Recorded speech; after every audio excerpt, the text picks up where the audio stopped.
Good evening. I would like to call to order at 6:01 the regular meeting of Board of Education for August 10, 2022. Our first order of business is the Pledge of Allegiance that will be led by Rochelle Yatomi, Director of Special Education.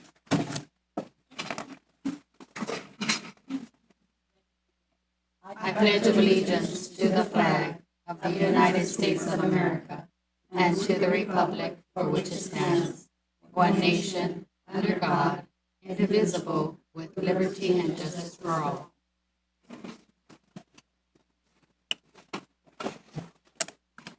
Isela, could you call roll, please?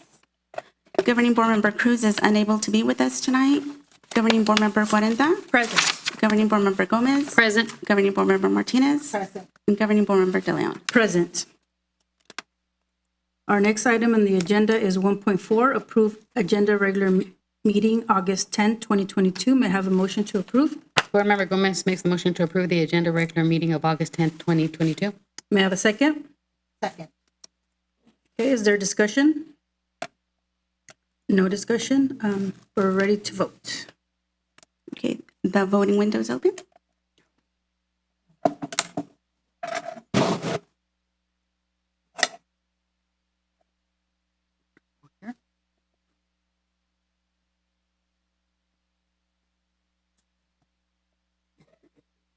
If all things fail, we'll do a regular roll call.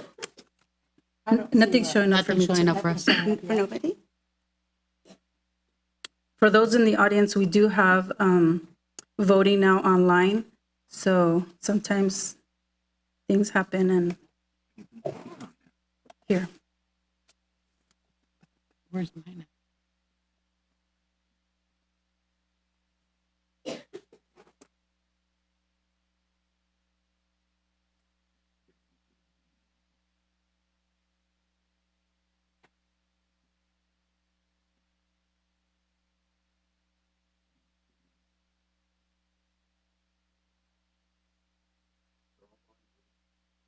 Mhm.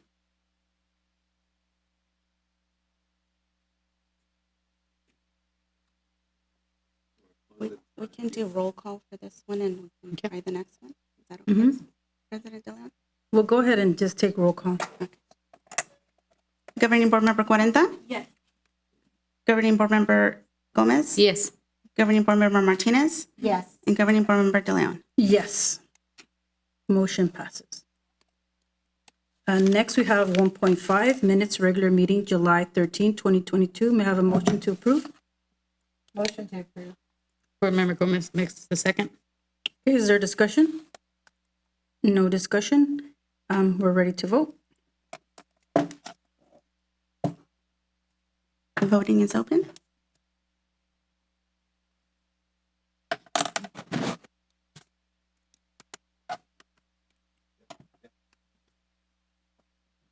Are all the board members able to vote?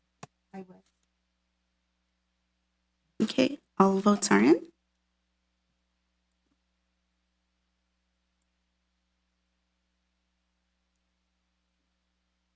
And motion passes 4-0. Next, we have employee representatives reports. May I have the representative for TAP, please? April O'Connor.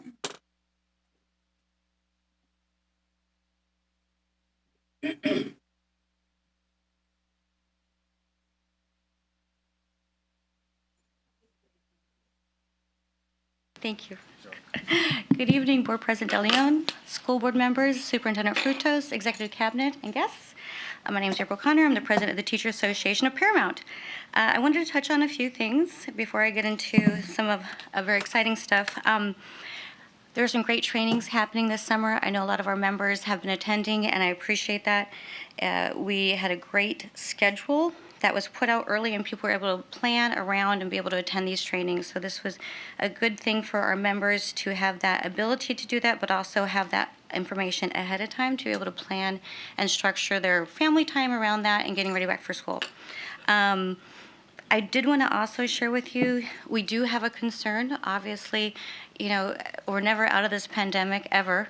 And we do know that that issue came up with subs before. Last year, you did vote to increase the sub rate where we were more competitive with the surrounding areas.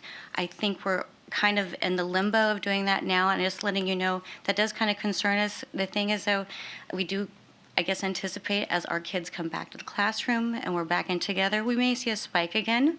And we want to make sure we have a viable subpool to make sure that our people can start really diving in and doing the work of intervention and supporting our students the way that they're meant to be, rather than having to sub in a classroom, just to cover.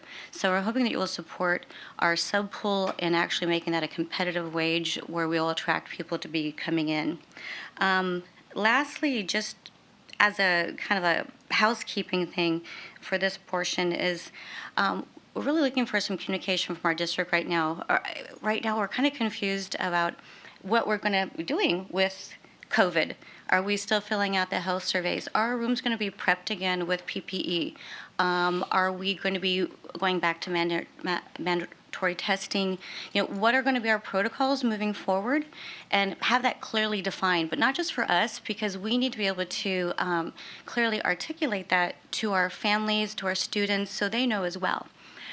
So we're looking for a communication to kind of clearly say what is going to be our protocols going back. And to be honest with you, I do know, teachers don't want to be walking back into their classroom on Monday and Tuesday and getting ready on Wednesday and be searching around for PPE. I know that we have PPE in our district. I know we've purchased it, but it's just, are we going to be supporting replenishing that, making sure the classrooms are ready to roll?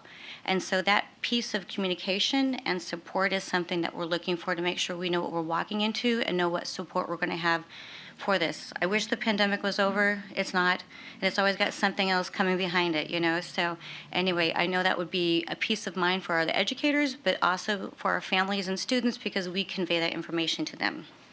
Lastly, I have to say I'm always very lucky to live in California. I am from Indiana, and if you watch any news, it's not great. Many of my family members that are educators there are no longer educators there, which there's deficit, and I'm very fortunate to be here in California, in a state where I think people are respected and educators are respected, and so I feel very fortunate. And with our budget we got from our governor, with the support we got for this historic amount of money going to education. Of course, we know there's inflation and everything.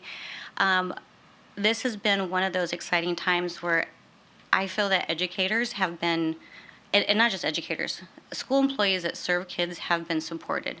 And I know that we are very close with our partnership with CSCA. They're our essential workers, they're our friends, they're our partners, and we are very pleased and grateful that we know that this happens with your approval. This was a historic raise for our educators and our supports and our CSCA, and I would like to thank you for helping us, be able to be more competitive. Our goal is always to attract the most competitive and retain the most competitive and the highest quality educators in Paramount. That's what we want. We want to work elbow to elbow with the best.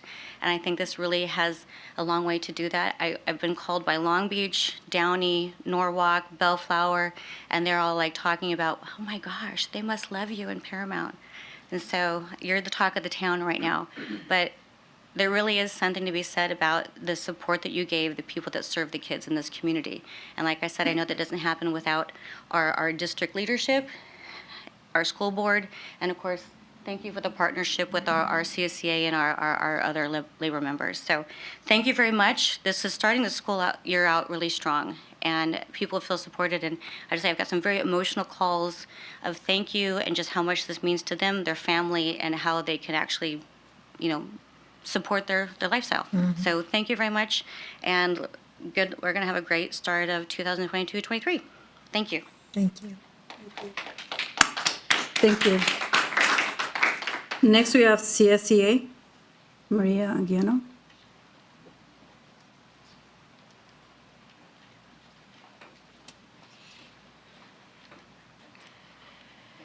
Good evening, board members, President De Leon, Superintendent, Cabinet, and guests.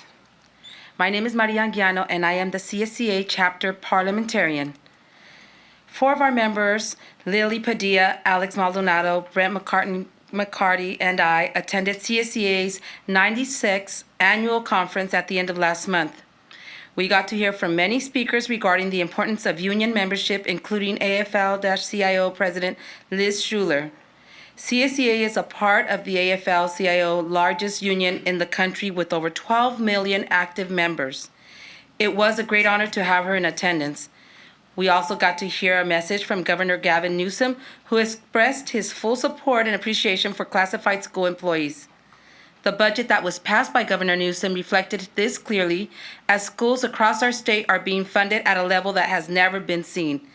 This has allowed our district to negotiate an incredibly fair and generous tentative agreement that our members ratified yesterday. We had one of the highest vote turnouts in our chapter history, and it was a 100% yes vote. We want to thank our board for granting our district leadership the parameters to reach this deal. We want to thank district leadership for their open communication and expediency in our dealings, especially Superintendent Frutos. The state budget has never allowed an agreement such as this kind of flat bonus is amazing for our members who work part-time, especially our wonderful nutrition workers and instructional assistants.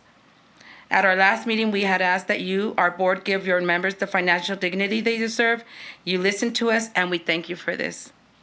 We especially want to thank our CSEA political action team at the state level for their work in helping get the amount of funding that was agreed to by Governor Newsom. This deal would not have been possible without him. In keeping with the message of our unprecedented funding, which appears to be the case for the foreseeable future, we want to remind our board that the COVID leave granted to us by State of California is set to expire on September 30th. We want to make sure that our members don't incur any financial loss due to them catching COVID or having to care for a family member who caught it. We know that we can fund this even if it's just a stopgap measure until our state or federal government passes COVID leave extension.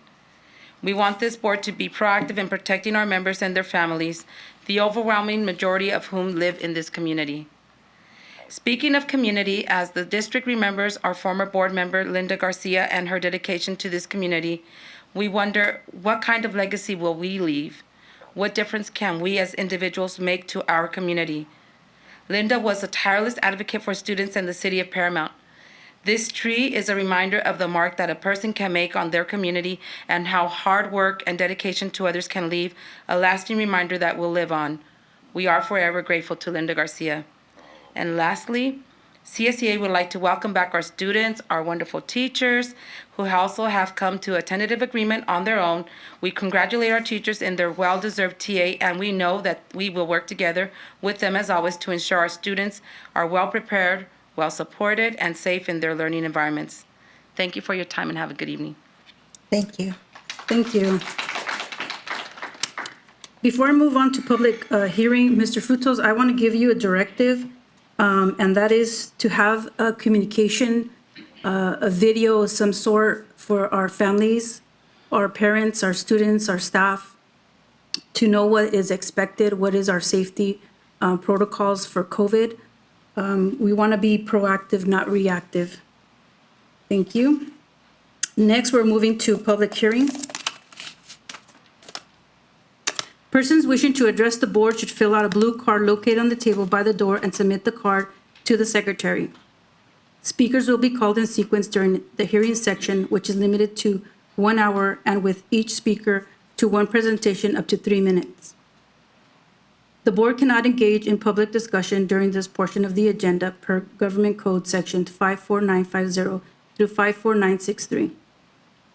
Staff will follow up and address public inquiries if contact information is provided. Those who have a group concern are encouraged to select a spokesperson to address the board.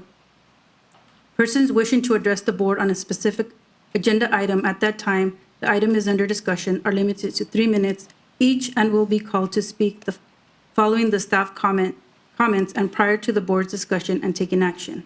Persons who would like to provide public comment telephonically during the public hearing, please contact the superintendent's office by 12 p.m. the day of the board meeting or prior at area code 562-602-6011. And I also want to also direct Mr. Frutos, this is something that I had already mentioned, since becoming president, but it hasn't happened. That is for our community to be able to email, and that would be attached to the minutes. It wouldn't be read, but it would be attached to the minutes. That gives us ability for our community to be able to tell us suggestions or their comments or input, so this board could be aware of what's happening in outside. At any rate, Isela, do we have any blue cards? I do have one blue card this evening, and we did not receive any telephonic requests for tonight. And the blue card is from Teresa Kugler. I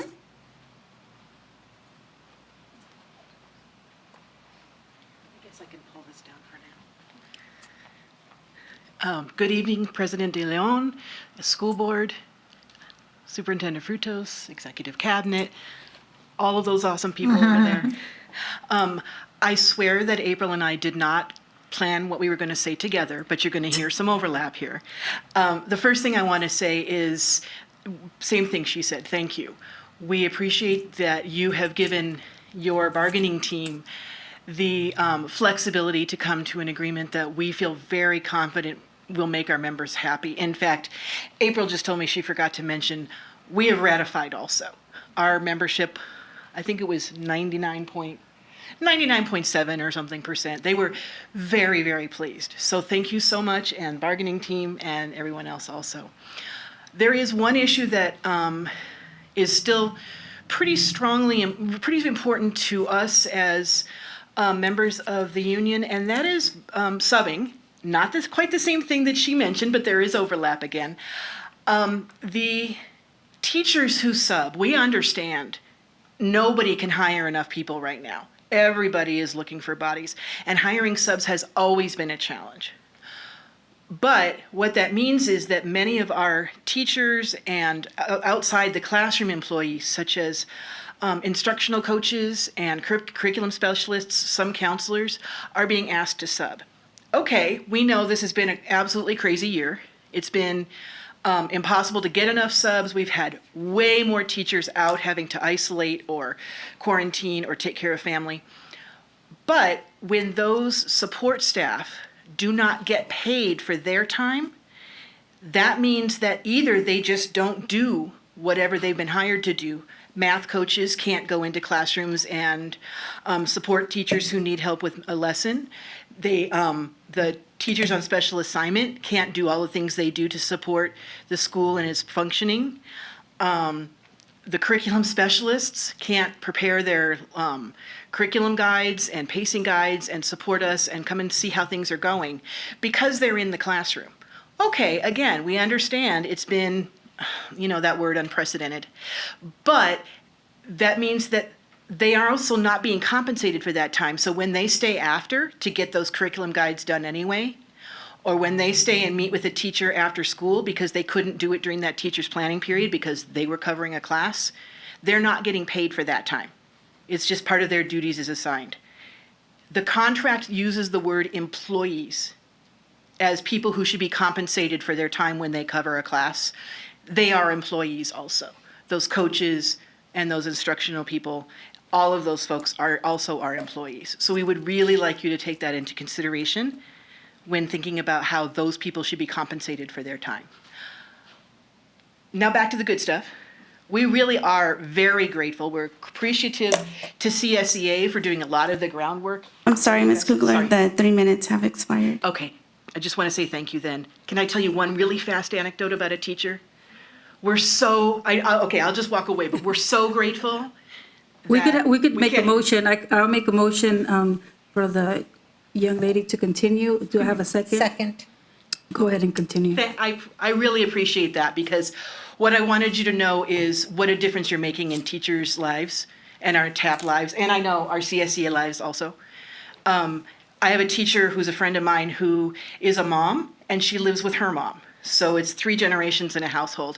And she texted me when she found out about this proposal and said, if that goes through, I might be able to move out with my daughter and feel like a grown-up. And that's a really big impact, and we really appreciate it. So thank you very much. Thank you.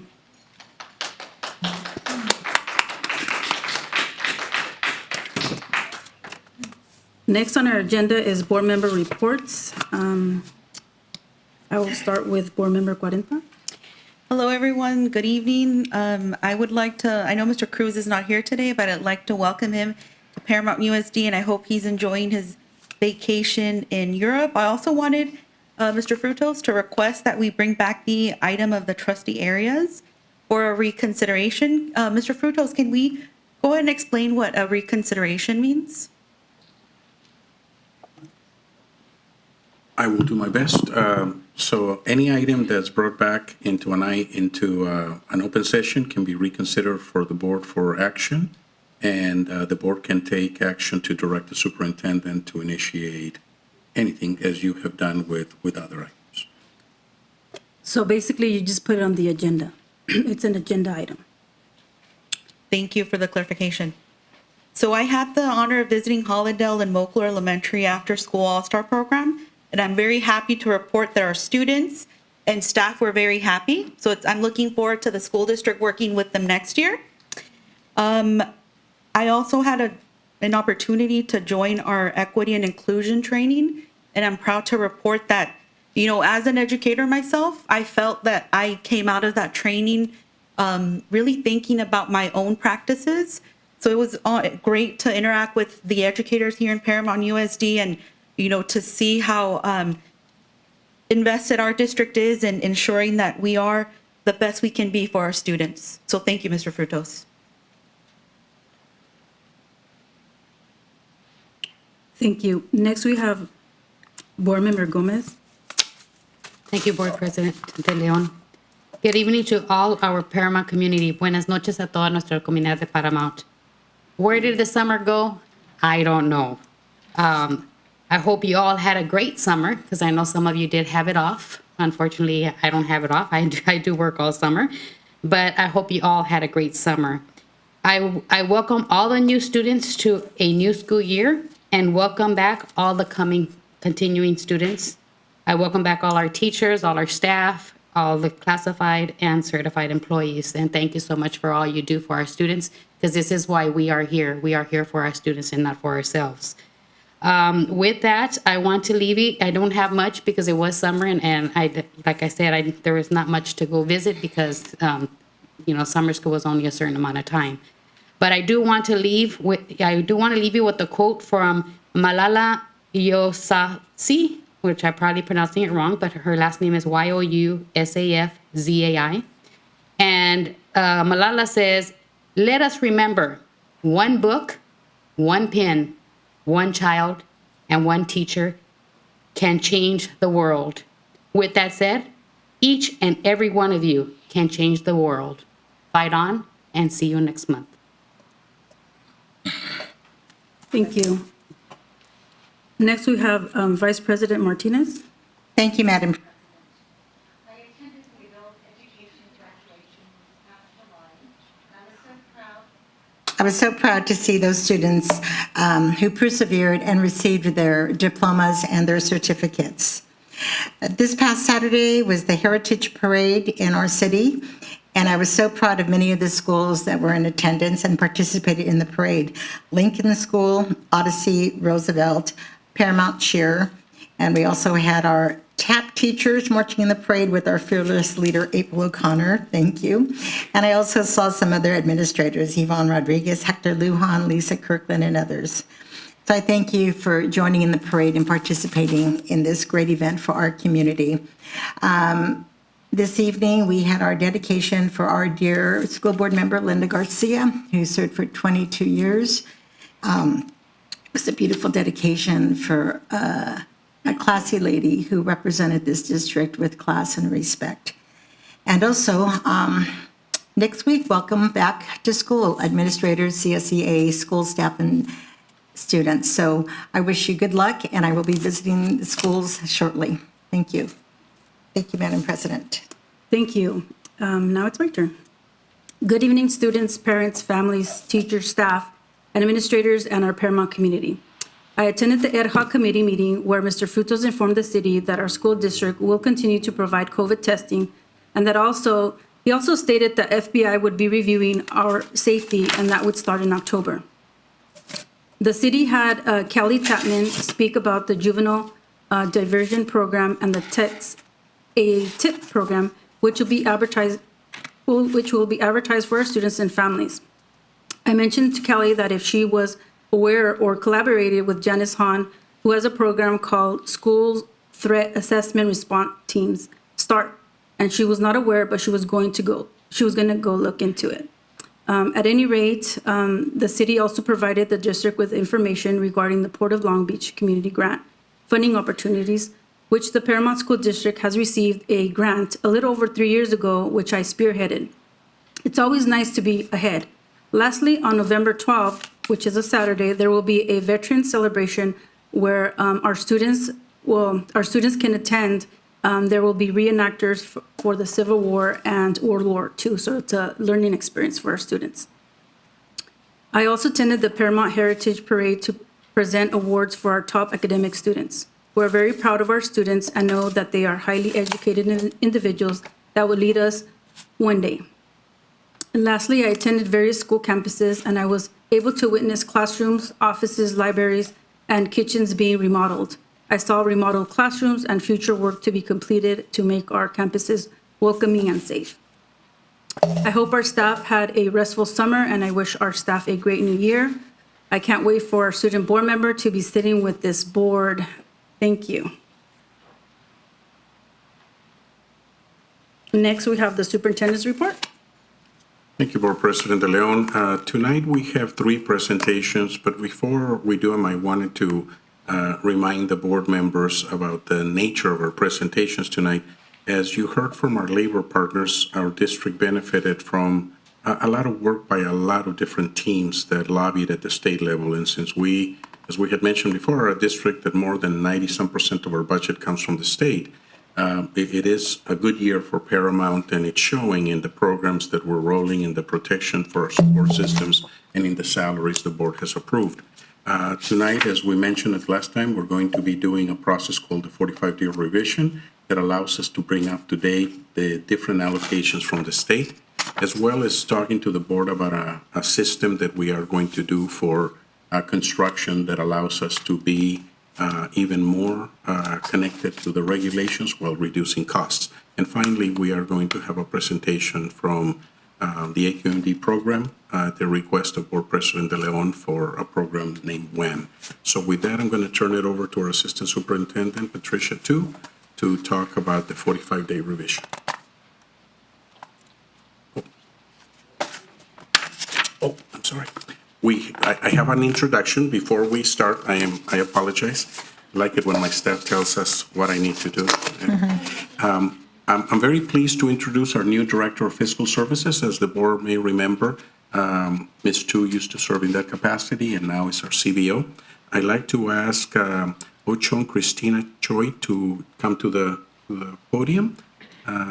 Christina Choi is our new Director of Fiscal Services. She has varied experience in accounting, having previously served as supervising senior accountant at Holt House, Carlin, and Ventry Limited Liability Corporation, a financial analyst at Orange Unified School District, and an assistant director in business services at Garden Grove Unified School District.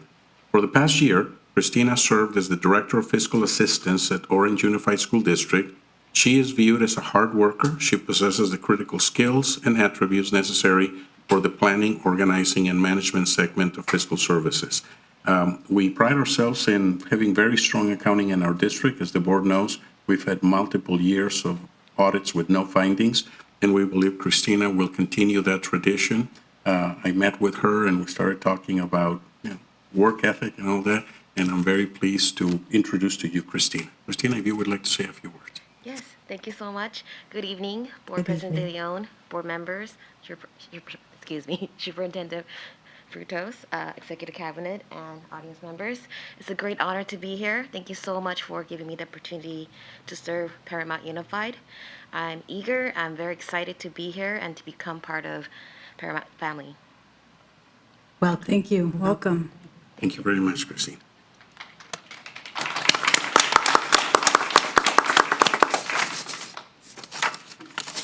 Thank you, board members. As I mentioned, I'm going to turn it over to Ms. Tu to provide an update on our 45-day revision, which we introduced to the board at our last session. Good evening, Board President De Leon, members of the board, Mr. Frutos, Executive Cabinet, and audience. This presentation for the 45-day revision is just an update from the presentation given at our study session last month. Next slide, please. And so as presented during our study session, the table that you see in front of you shows you two sets of numbers. The column on the left is our adopted budget that was approved at our June board meeting. And the information presented at that board meeting were information that we received from the governor during the May revision. The next column here, titled 45-Day Budget Revisions, is the information that captures changes to the final budget when the governor signed it at the end of June. So with that, these funds have already been designated for specific purposes, and which I'll go into more detail in our next slide. Next slide, please. So what makes up the $58.9 million? Increases to our local control funding formula of 10.7, LCFF add-ons for transitional kindergarten of $280,000, arts, music, and instructional materials discretionary block grant. The preliminary estimate is 7.6. Expanded Learning Opportunities Program, the preliminary estimate for this program is 14.3. And the Learning Recovery Emergency Block Grant is a preliminary estimate of 25.9. With that, the total change comes out to $58.9 million for the board's approval this evening. And with that, we just wanted to get you guys the board members the most updated information that we have so far. And so with that, next slide, please. If there's any questions that I can answer for the I just have a board couple members. questions on the page 3, arts, music, and instructional material discretion. Do we know what type of art programs or what grades the music also? I mean, it to me, it's generic here, like it's general, and it doesn't give us specifics of where we're going to see more arts or music or even the instructional, the expansion of the learning opportunity program and stuff. So what I've read about the grant so far, the block grant so far, is that it's open and it allows for that flexibility of a school district to determine how they want to use it for arts in general to support, arts or music in general to support the programs at a district. And I'd like to add something, if it's okay with Ms. Tu. Ms. Gomez, your question is actually one of the most important questions we asked since this grant was being lobbied. Many districts actually recommended the word block grant upfront. And the reason is, even though the grant is called Arts, Music, and Instructional Materials Discretionary Block Grant, there are a variety of other abilities of the funding to be used, included as a broad cover for anything the district needs. So, for example, we have established arts programs. Some of them, I believe, we've had for a few years where we contribute, but we get the equivalent of granting for some of that. We want to continue that. So our district already established some arts programs, but the grant actually allows us to use it in more programs than this. So this is actually the title from the state. It'll be up to our schools and our programs to identify. We would like to bring that to you soon. But the programs that we have that funding didn't exist, that we had to use general fund or other categories, this allows us to cover that as well as many other categories in the budget. So that question is something that I believe everyone's been asking the way it was titled, but it is important that the board knows that the amount we got is very significant, and we intend to use it to cover us for several years. If you remember, some of these amounts allows us to be judicial with our funds and carry them for several years to protect our arts programs and other programs that we have in the district. So if there's a school that wants a certain art program, they can submit information? There would be discussion, and I'll give you an example. Renee has been working with our schools Yes. very actively to bring the arts, and I know that in the past, there's been a struggle to find funding. Well, this allows us to do that. It allows us to go beyond and say, what else have we wanted to do while protecting our core program? And I don't know, Renee, if you want to mention some of the partnership that your team has built over time, but that's something that not a lot of districts have done, and we've been doing it, and now we have some funding that allows us to support it over time. Good evening. So some of the things that we have traditionally funded with the block grant is musical instruments for our middle schools. They get very expensive, as you know, art supplies for our art classes. But some of the partnerships that Mr. Frutos was talking about are, we have Amon dancing at our third grade level. So all of our third grade students have access to formal dance lessons. We have art masters. So our kindergarten through second grade receive art instruction from artists. And then we also work with Jazz Angels, and they work with our middle school music classes. And I don't know if you've ever listened to jazz. I appreciate it. And being a former music clarinet player, I can appreciate the difficulty of such type of music instruction. So that's very technical music instruction, and they have many opportunities. So those are just a couple of the programs that Mr. Frutos was mentioning. And like I stated, Renee, if there's a school that wants a certain art program, they can request it through a district office with this additional $7 million funding. Yeah, we can definitely work with schools. For example, Zamboni and Los Cerritos, and it's on the agenda today, are Turnaround Arts Yes, I saw that. partners. And Zamboni has a dance class, and that's very unique to Zamboni. We don't have any other middle schools with that program. And so, yes, it's a wonderful opportunity to continue to Yes, to expand the expand, arts. yes. Because that's what will keep some students in school. Very good. I recall a couple years ago, at least a year or two ago, we were talking about the different arts at that time also. And on the dashboard, and I can go back to my notes to see what dashboard it is, the California dashboard, and all the different districts that have the different arts. What I recall, and correct me if I'm wrong, is that we do lack dance. So I would like to see more dance classes in the different levels, not just the middle school, in the elementary and the high school. And I know that the high school has, one time we went to the to an assembly, but I recalled that so well that we do lack dance. So yes, and so that's one of the things that we do bring in, as I mentioned, Amon dancing at the third grade level. So we try to, at the elementary levels, bring in a variety of arts because we can't, it's difficult to focus on one area for our little students, our young students. We want them to have experience over lots of different areas. But that's something we can definitely look at. Like I said, at Zamboni, we do have that. It's Right, that was very the only one. exciting. It's a wonderful opportunity. Well, that was the only school, and we don't want to just have one school only have the dance when we have so many other schools. And my concern is the dashboard. If we're comparing Paramount Unified to other districts that have more than neighborhood districts that have more than we are offering more than we do, some parents may want to go to those other districts because we're not offering what we're offering, and we're talking about ADA also. So we're trying to. I just want to make sure we have a diverse offering. Understand. What the other districts also. Thank you. I just want to comment, and if this could be clarified.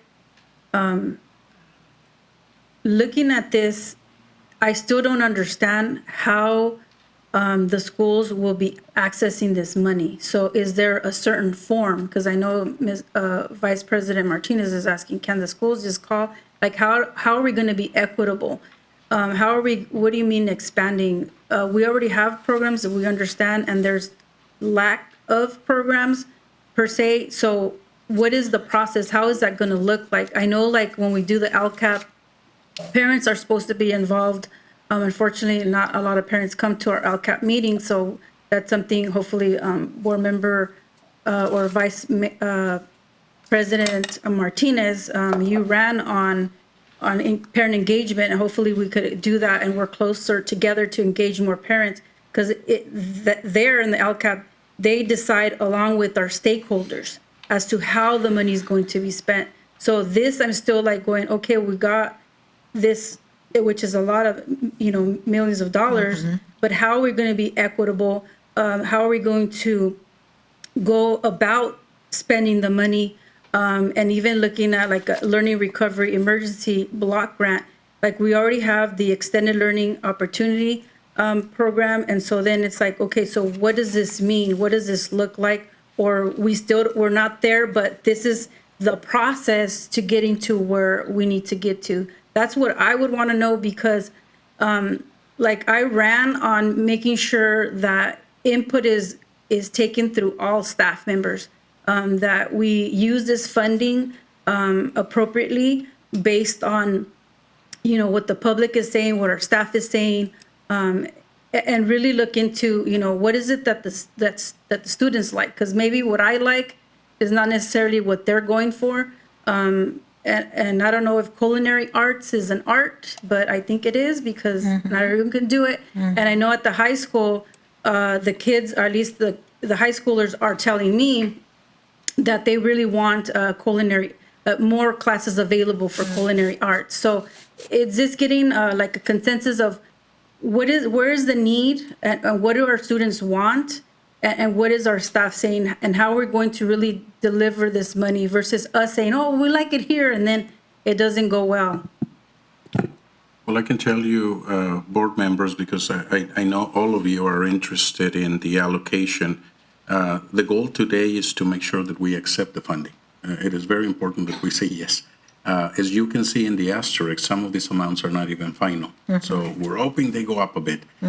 As to the amounts, one of the reasons we're doing this exercise this year, which is something we don't normally do, is that the amounts are significant enough that it warrants us meeting with the schools again.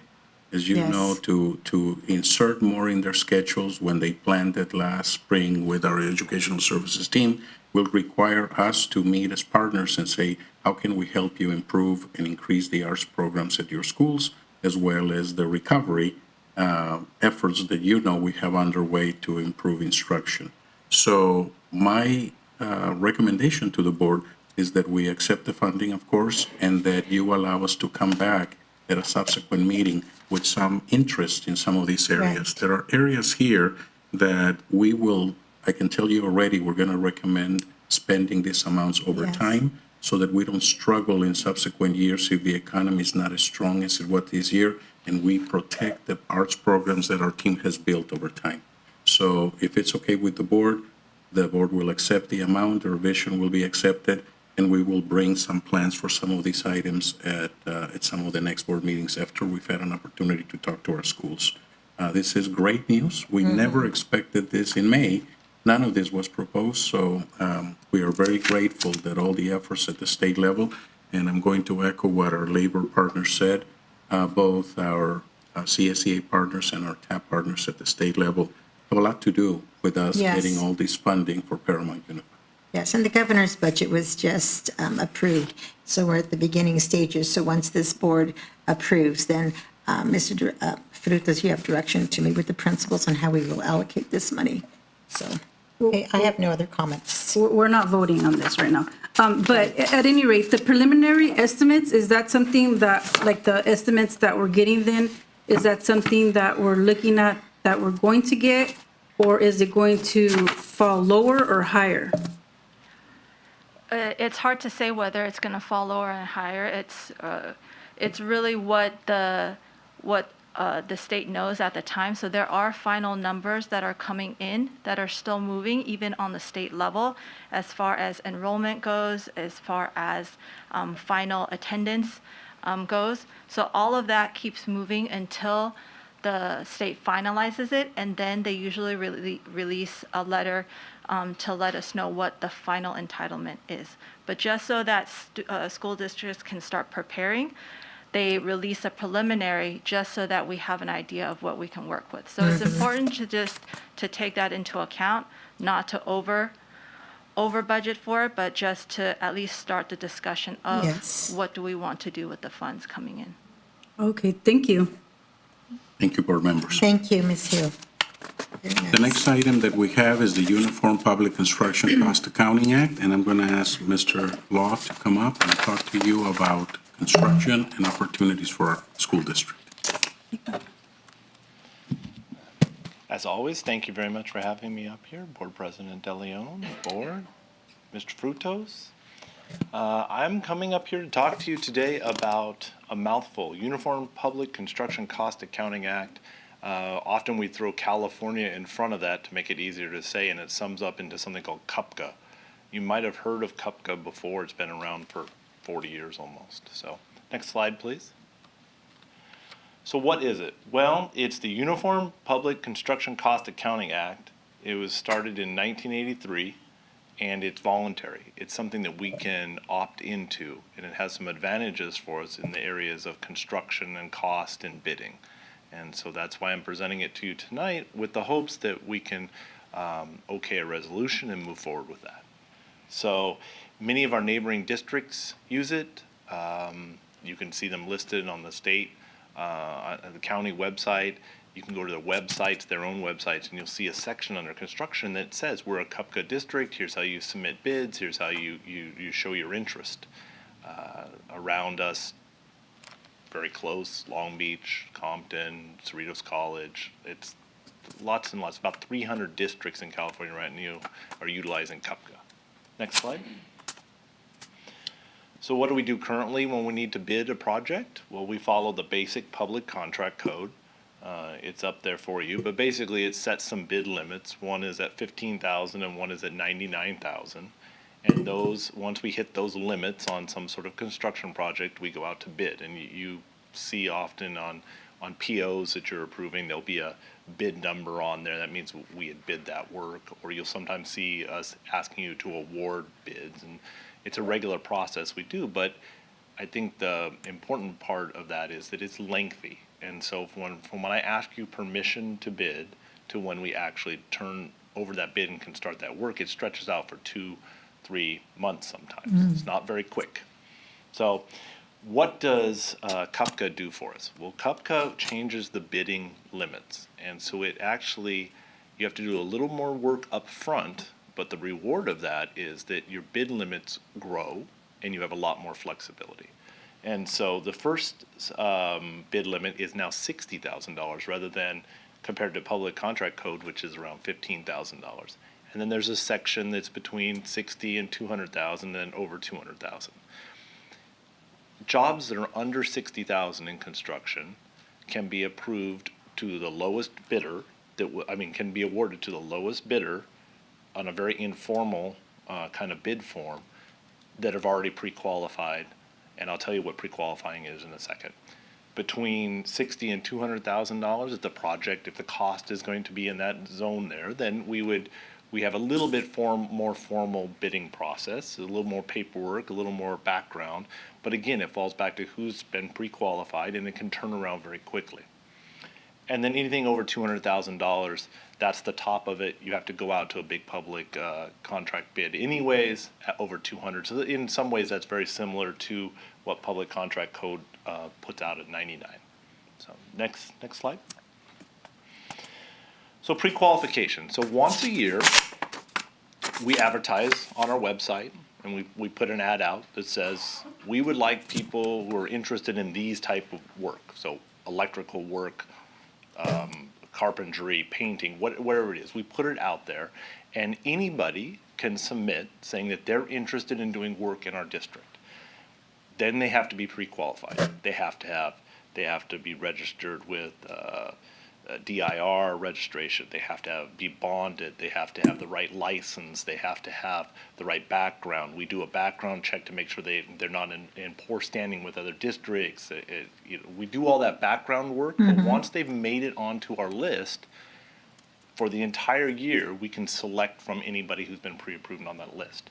So that we don't have to keep going back out for a full advertisement and let it sit for 2 weeks and then bring it back to you. And it shortens the timeline. And we know that these people are already good to work with. And it still falls back on, it has to still be the low bid. No one gets a free pass on this. They still have to be the low bid, and they also have to be pre-qualified. Next slide. So what's great about this? I kind of said a few things, but really it reduces the administrative burden. So we work hard in the beginning, and we have a gigantic list then that we can go to quickly to get people to do work on the fly. So something that needs to be done next week, we really could have somebody turn in bids very quickly and reward that almost instantaneously. The modified bid limits, it gives us a little more flexibility. Everything has gone up in price, including construction, really gone up in price. And so that bid limit of 15,000 doesn't get you much in the world of construction anymore. So we would be happy to have this expanded bid limit to provide that flexibility for us. It takes less time because we're not mandated to advertise for every job. We've advertised once, we pre-qualified once, and then we're good for the whole year. It reduces cost because every little job, we have lots of people competing for it. Anybody that's been pre-qualified can compete for every single job. So more people competing means the price comes down. It also just encourages more local contractors, more contractors right around here that are willing to quickly come do a $20,000 project or a $30,000 project. They'll have the opportunity. If they miss out on this one this week, they might get the one next week. And so it gives them more opportunity to local, smaller contractors. Next slide. So what would be the next step? If the board allows us to take on CUPCA, you would pass the resolution, which is you'll see later tonight, 2209. If that gets passed, then we're formally adopting us as a CUPCA district. Then we need to register that we are a CUPCA district with LA County. We have to register with the state controllers, and then we start our advertising. We put it on our website. We build something on the website that anybody can go to that says, we are a CUPCA district. If you're interested in bidding, boom, here you go. And it takes you through the process so it's available to everybody. Then we get our list together of our pre-qualified. We take that back to LACO so they know and they can help spot check to make sure that we're selecting the right people and that they've all been pre-qualified correctly. And then we're ready to start building with it. Next slide. I said that very fast, but any questions about CUPCA? Just a curiosity, why now and not before? I think that the interest became the expanded bid limits because of how expensive construction is and the speed. So we're seeing lots of little construction projects that fall in that sweet spot about $30,000, $40,000, and this would really provide the flexibility that we can do those much quicker. I think that's really the interest now. But wouldn't this, to me, looking at this, I'm all about transparency. And bringing it to the board at 15,000 would bring more transparency than letting something be done for less than 60,000. And the transparency is for the community to know where the dollars are going. And I understand there'll probably be a report after, once it's done and they get the report. But for me, as a board member, I would want transparency. I would want to see the bids. Well, you would still see. You would still get a bid report. You'd still see who replied, what their costs were. There's still a form designed by lawyers and all that. And they still have to provide all the registration, and they're registered with DIR, which ensures that they're paying prevailing wage and all those. It's still very legal, very transparent, and you'll still see it.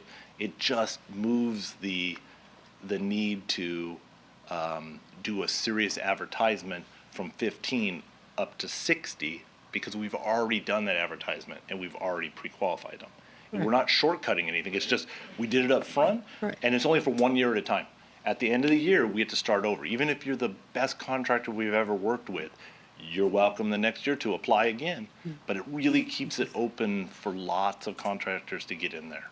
How many projects have there been that needed a turnaround time so quickly, as you mentioned? I'll answer backwards way. The largest ones, Zamboni, Tanner, they're huge. It takes 5-6 months to get through all the process and all the paperwork and everything, because of the amount of money being spent, the amount of contractors needed, the subcontractors, all that has to be verified and checked. So it's a really long time to do that. But we do construction projects often that fall in that kind of sweet spot of $20,000, $30,000. So currently we're utilizing a different bidding portion, and you'll see it when you okay the POs for that. It's just not as flexible timeline-wise as this is for us. But it's just as transparent. It actually gives more opportunity to contractors and everybody that I've talked to, from lawyers to job alikes, have said that it brings their overall cost down because every job is being competed upon. Instead of just awarding somebody the contract for, you will paint our schools this year, right? That's what we do now. You will paint our schools. Mm-hmm. Instead, you're going to paint Jackson. Who wants to paint Jackson? And 20 people tell me how much it's going to cost to paint Jackson, and that's what I go with. And then we go over to Jefferson. Now we're going to paint Jefferson. Who wants to paint Jefferson? And they all get to submit again. And so it allows for, rather than one huge, you're going to do all this work for us for the year, it allows more opportunities, speedier turnaround. And I highly recommend it, but ultimately it's up to the board. So time is of the essence. And with the turnaround, you stated it's shorter than, as opposed having different contractors come before us and bid. And then you also stated that this resolution would be submitted to the State Controller's Office and the Los Angeles County Department of Education, Right. and that there are over 300 districts in the state of California that have adopted this. So, and also colleges. I So, think that one more important thing is it's not new. It's not new, right. We have never gone this route, but it's been around for almost 40 years. yes, and I think we probably should have approved this years ago, so I'm in favor. And you stated, Mr. Law, that it's every year we have to renew. And then, unlike Board Member Gomez stated, we will be able to see the bids. Yes. Okay, I'm in favor. I just want to add another a directive to our Superintendent, Mr. Frutos. In the future, when we have these kind of presentation, and it says my neighborhood Unified School District and colleges and road, I would like the board to have more information, because why should we have to go in and do the research when the research should come to us? I'm sorry, I said that No, off the cuff. I'm not saying you. I'll I'm produce it. asking there's nothing against you. I'm just Okay. asking Mr. Frutos that in the future, when it says that, because how do we know which neighborhood Unified School District if we didn't go? I know you mentioned Long Beach and Compton, but I would have liked to see that on a report, because one time in the past, and I know we shouldn't bring the past, but I'm going to bring the past up, it was something like this, and another board member said, well, you can go on and do it, and we actually had to do the homework. I call it homework, which we should not have, because that's what we get this information from. So it's just in the future. I'd like more information. To me, I still want I know it's transparency, but it's not to my kind of transparency. I would like to see the bids actually from 15,000 and less also, not just from 60,000 up. And I understand you're saying that. I'm sorry. You would still see I'm sorry to cut you off. You would still see the bids under 60, but it's a simpler bid. So since they're already pre-qualified, it's pretty much a single sheet saying, do you still have your license? Are you still bonded? Are you still registered? What's your price? It's a single sheet. It's not that they don't have to go out. I don't get to just pick people. They still have to bid. No, I guess I'm not making myself understand. My question is, right now, if we get a bid under 15,000, our superintendent puts it on the agenda, and we see the three companies, and we see how much each of them charge, and then we get to ask questions about why you chose this one, because as our board president De Leon has also said in the past, is that sometimes the cheapest is not always the best. So we're questioning that. Is that the way it's going to come for the 60,000, or is the way I read it in the agenda item, because we're going to get there to vote on, is that the superintendent or his designee has the authority to approve the bid without bringing it to the board if it's less than 60. Now, if it's more than 60, then it comes to the board. That's my understanding. Am my understanding incorrect? Please correct me if I misread. Your understanding is correct, but there still is all the documents, because otherwise it wouldn't speed anything up if for under 60s we waited the full cycle of a board meeting to bring it back to you. But the documents are still there, the bids are still there, everything can still be brought to you, But in under 60, it potentially could be after the fact that we've already awarded, because the superintendent can designate that ability to award for under 60 because it's allowed in CUPCA. But the bidding process still goes on. No, I understand the bidding Okay. process, because you're going to have a list at the beginning Yes. of the year, everybody who wants Yes. to apply for Paramount Unified, to do any kind of construction, it's going to be on the website, and that to be, and again, we've asked different items to be on the website, and they have not been on the website, but yet, we have something like this, and we're going to put it on the website right away. When we've asked, we want minutes from the public safety, not public, no, it's not public, but the safety meetings, the parent meetings, these meetings, and we have never seen it up to now on our website, but yet this comes up and, oh, this is important, so now we're going to put this on the website. Where is the importance for our kids? And it's nothing against you. I can only answer for this. Yeah, I'm not asking, I'm just putting it out there, what I'm reading and what I'm seeing is done. But, okay, thank you. Thank you. Mr. Law, so Yes, just to yes. clarify, so that I'm understanding, so it's like a creation of a system, right? You guys are creating like a system where if a bid is under $60,000, then it would, we would, as a board, we would trust your expertise to determine who Yes. the best, Right. who is best at that job? And it's not arbitrary. That's important. It's not that I just get to choose somebody. It's still a bid and it's still a low Yes. bidder and all that. And all the background still has to be verified each time, but it allows it to happen like that versus the cycle of ask for advertising 1 month, advertise, ask to award the next month, and then start to collect the paperwork after it's been awarded. So it takes what is now the quickest turnaround, really is about 3 months or longer, but 3 months, and it shortens it down to, one has a short timeline, one has a 10-day timeline, but 10 days. So it sounds like it's a more efficient system, right, It than is. what we currently have in place? It is. Thank you. One more thing, Mr. Law. And as a school district, when we,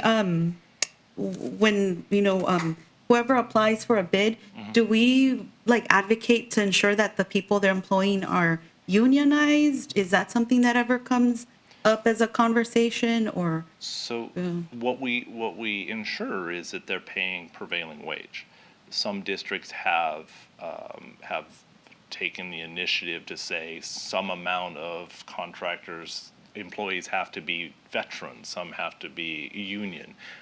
That's not currently what we're operating on, but the law says that everyone has to get prevailing wage, so that we can, so that they have a living wage. How could we change that? How could we change that, right? Would it have to be the board that does it, or?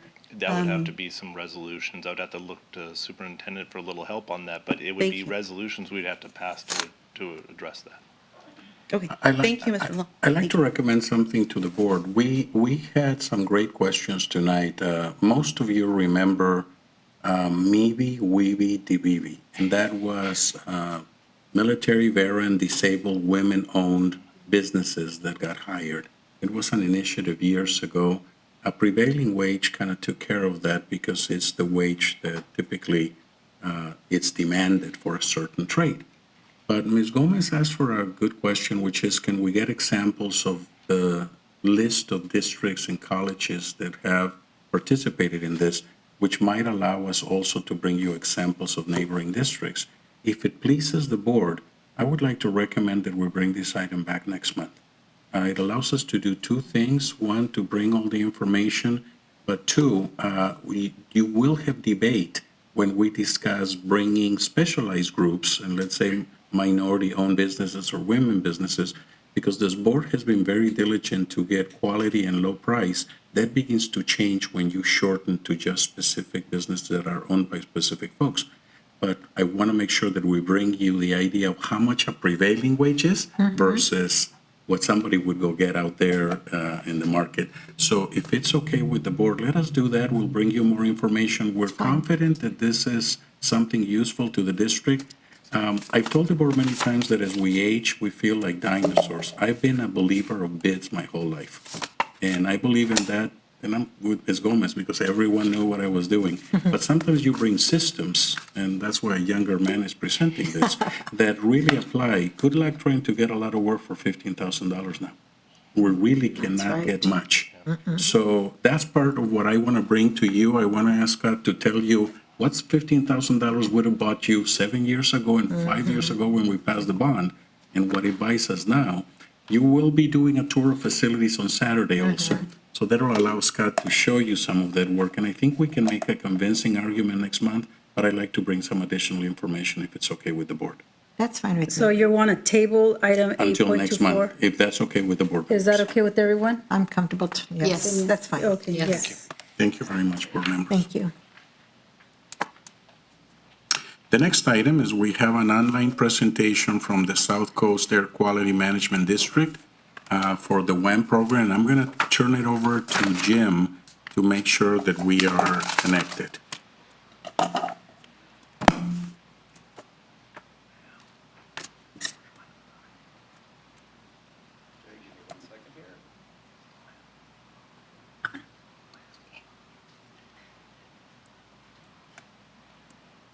right, let me let them know.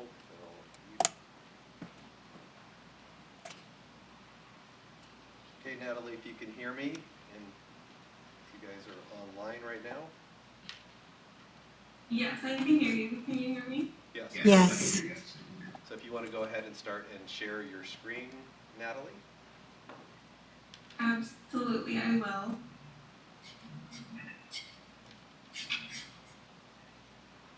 How does this look? Perfect. Okay, are we all set, Jim, to go? Yeah, we are ready to go. Everyone can see the screen and they can hear you.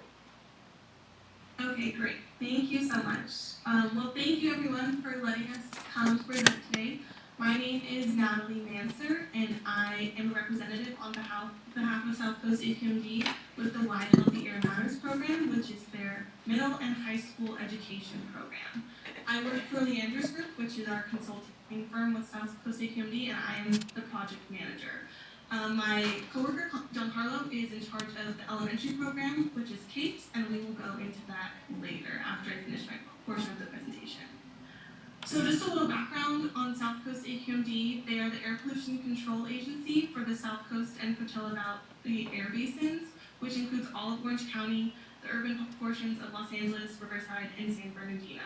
Obviously, Paramount USD is included in this as they are in Los Angeles County, so your district is eligible for participation in this program. The region has some of the poorest air quality in the nation. I'm sure we're all aware of this, and South Coast AQMD has been working very hard to try and mitigate that. They have a long history of air quality educational outreach throughout programs and events, and the WAM program, or Wide Healthy Air Matters, is one of those efforts that they're putting out currently to try and help mitigate those impacts.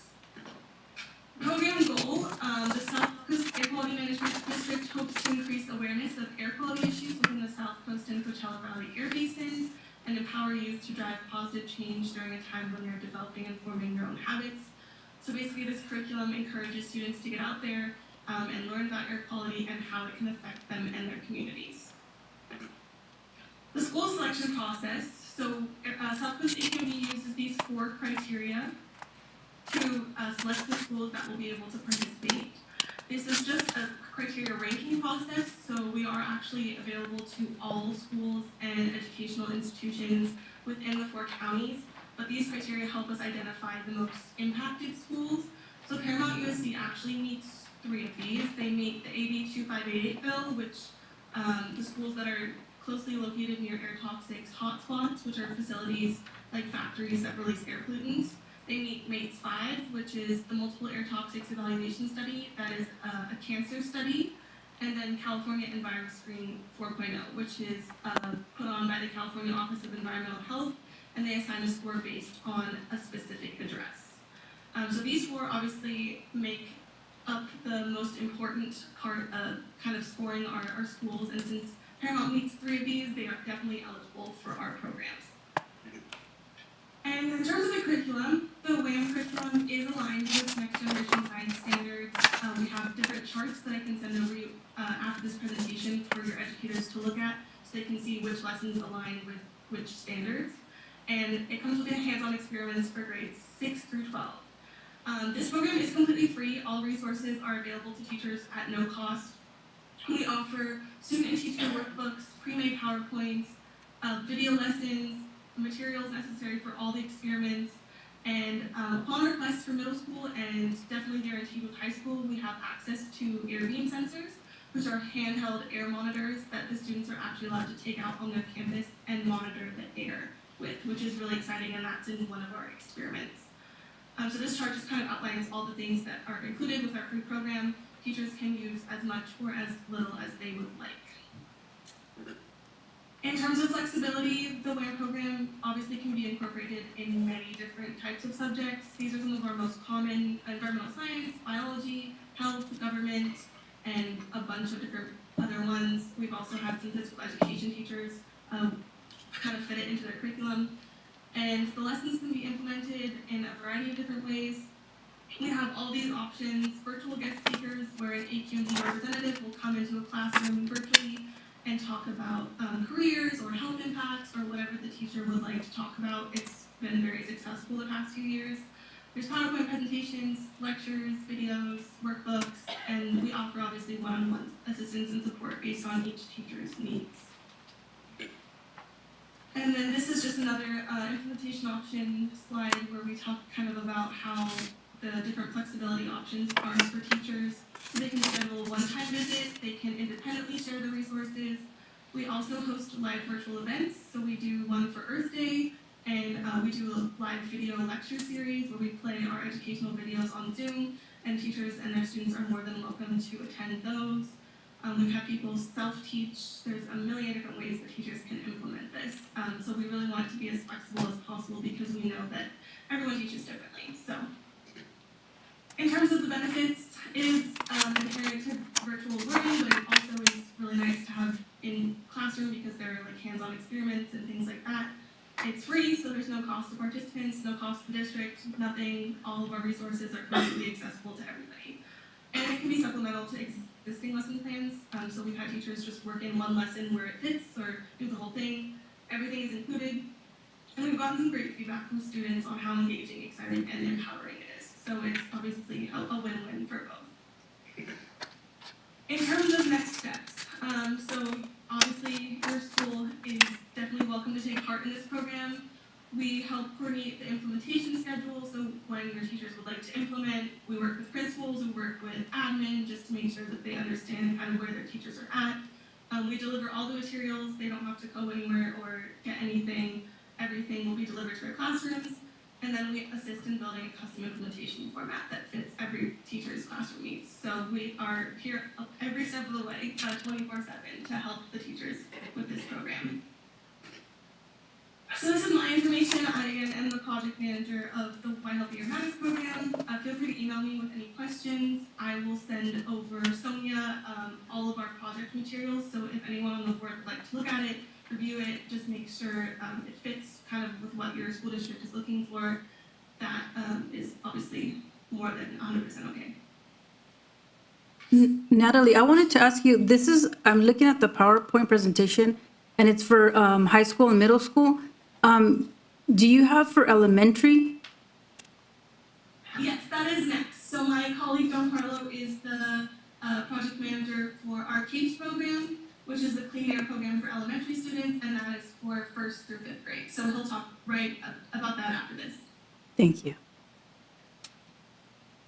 Does anyone else have any questions?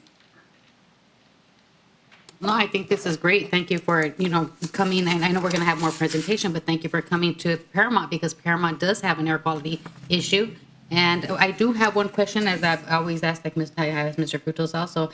It states in the page 15 going on, it says there's 77, I believe, schools in LA. Is that LA County? And if it is, how many? What districts around our district is this implemented? Yes, I know off the top of my head, Linwood USD has done our program. Obviously, LAUSD is a huge participant, so all of their districts, the Southeast District, the Central District, all of them have had schools participate in our program. I believe their long Long Beach USD has participated in some of their high schools, and then we've had some private and charter schools in the South Central area as well participate. But I can get a list for you and send it over so you can look at it. Sure, thank you.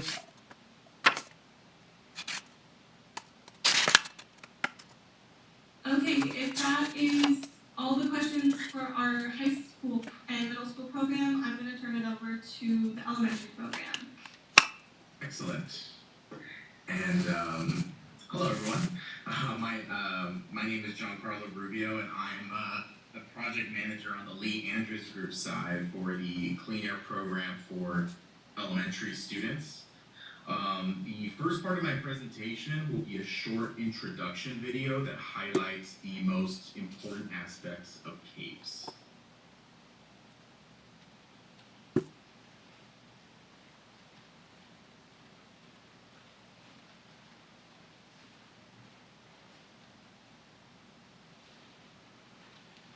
We're not getting the audio. You have to share your audio? Do you want to start it again? We tested this earlier. Yes, let me, 1 second.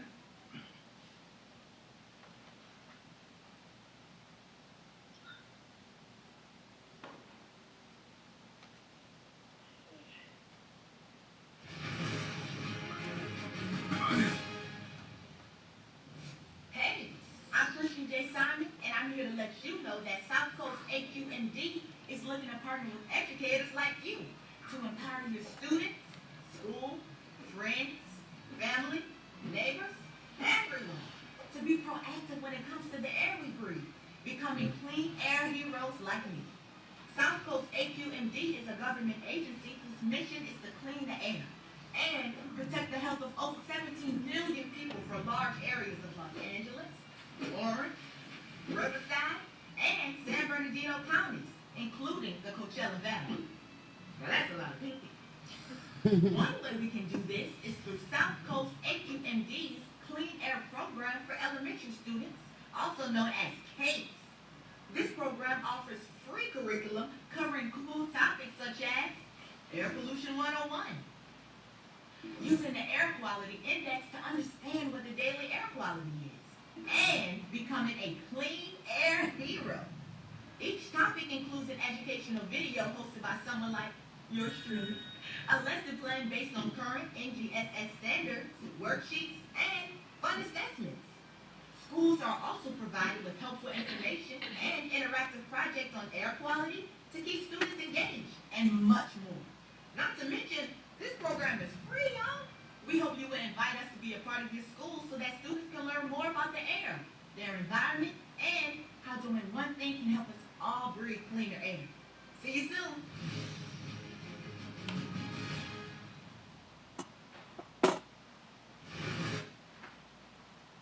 So that was a little fun video, an introduction of one of the videos that we played the youngsters last academic school year.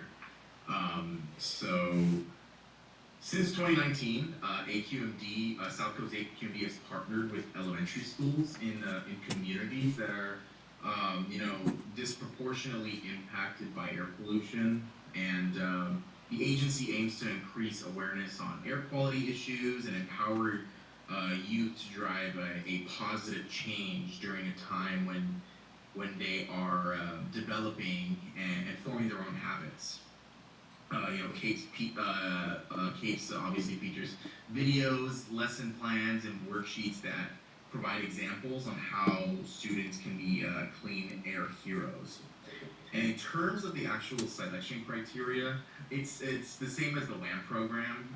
Schools that fall under an environmental justice community, such as the Paramount Unified School District, are the first priority when it comes to forming partnerships, if you will.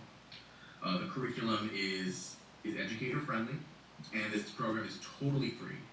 Our curriculum meets NGSS, Next Generation Science Standards, and partner schools are provided access to a series of 3 videos for 1 school year, and provided with each videos are lesson plan, worksheets, and answer keys that align with the NGSS standards.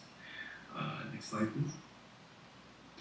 So like I mentioned before, the goal is to get students interested, introduced to air pollution concepts at a young age, and continue to engage with them on air quality issues as they grow older.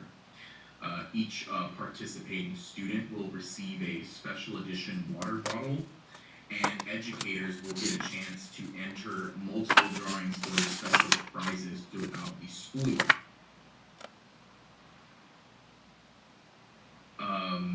In the second year of the program, over 6,000 students throughout Southern California participated, exceeding the first year's participation by nearly 500%.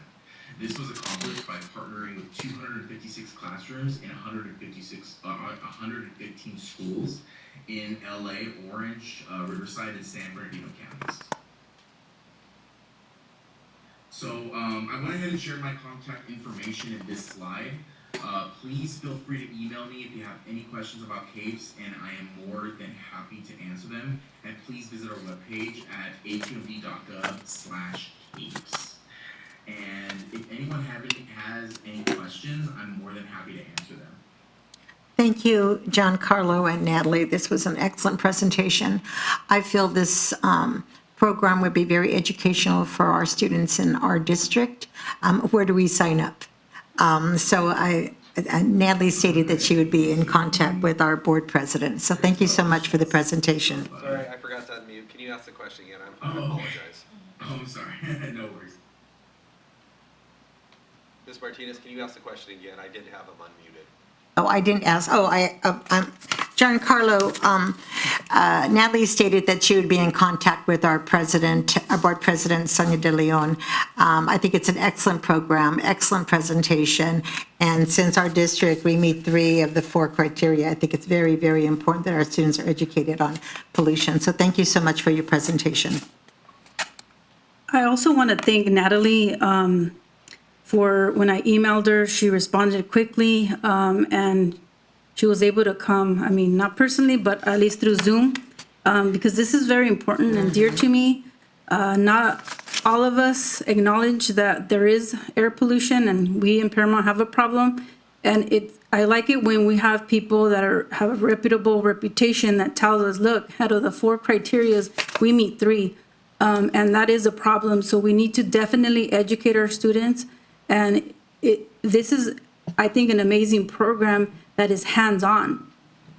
Sometimes, people don't like science or they don't like, other subjects, but we could see that it could be in a different subject. So that was going to be one of my questions, but I saw in the PowerPoint how it could be applicable to other subjects. So thank you so much. I also want to echo the words that both Vice President Dan Martinez and our President De Leon said. I thank you very much for coming out and educating us also, because we've had a problem here in Paramount, as Board President De Leon mentions, on air quality. And what I really like is that you're starting at the elementary level, because that way we're going to educate our next generation to see what we can do better. Just like we have the sustainability, environmental sustainability, this also coordinates with that, because this is pollution. But thank you so much, and I look forward to you coming to Paramount. Thank you so much for having us. Yes, thank you so much for having us. And we're so excited for the opportunity to partner with Paramount. So we're happy to present. Thank you. Giancarlo and Natalie, this is Ruben Frutos. I'm the district superintendent. Thank you for the presentation. The program looks very powerful. I did have a question for next steps. The way we bring programs into our district, and I'm glad you work with Linwood and LAUSD, because we operate similarly than unified districts. As you probably have heard with all the schools you have, we are going to be meeting with our principals, introduce the concept. Do you prefer to join us via Zoom or live? Either way works. We just want to make sure we accommodate you as we look at next steps. Any platform, whether it's Zoom or we can totally come in. That's either or is totally fine with us. Okay. So if you let us know when and where, we'll definitely be there, virtually or in person. So excellent. Please let us know when you'd like us to come in, or whether it's virtual or in person, and we'd be happy to be there. Fantastic. I appreciate that. I don't like wasting time, so what we'll do next week, we'll meet with our executive team, then our principals, and you'll be hearing from us within a week. Thank you so much. Thank you so much for your time again, and thank you very much to the Paramount board, and we look forward to potentially partnering with you. Thank you so much. Thank you. Thank you. Next, we're moving to board meeting calendar. I'd like to make a motion to open up the board meeting calendar. Okay, give me 1 second to switch back to the other display. I'll second.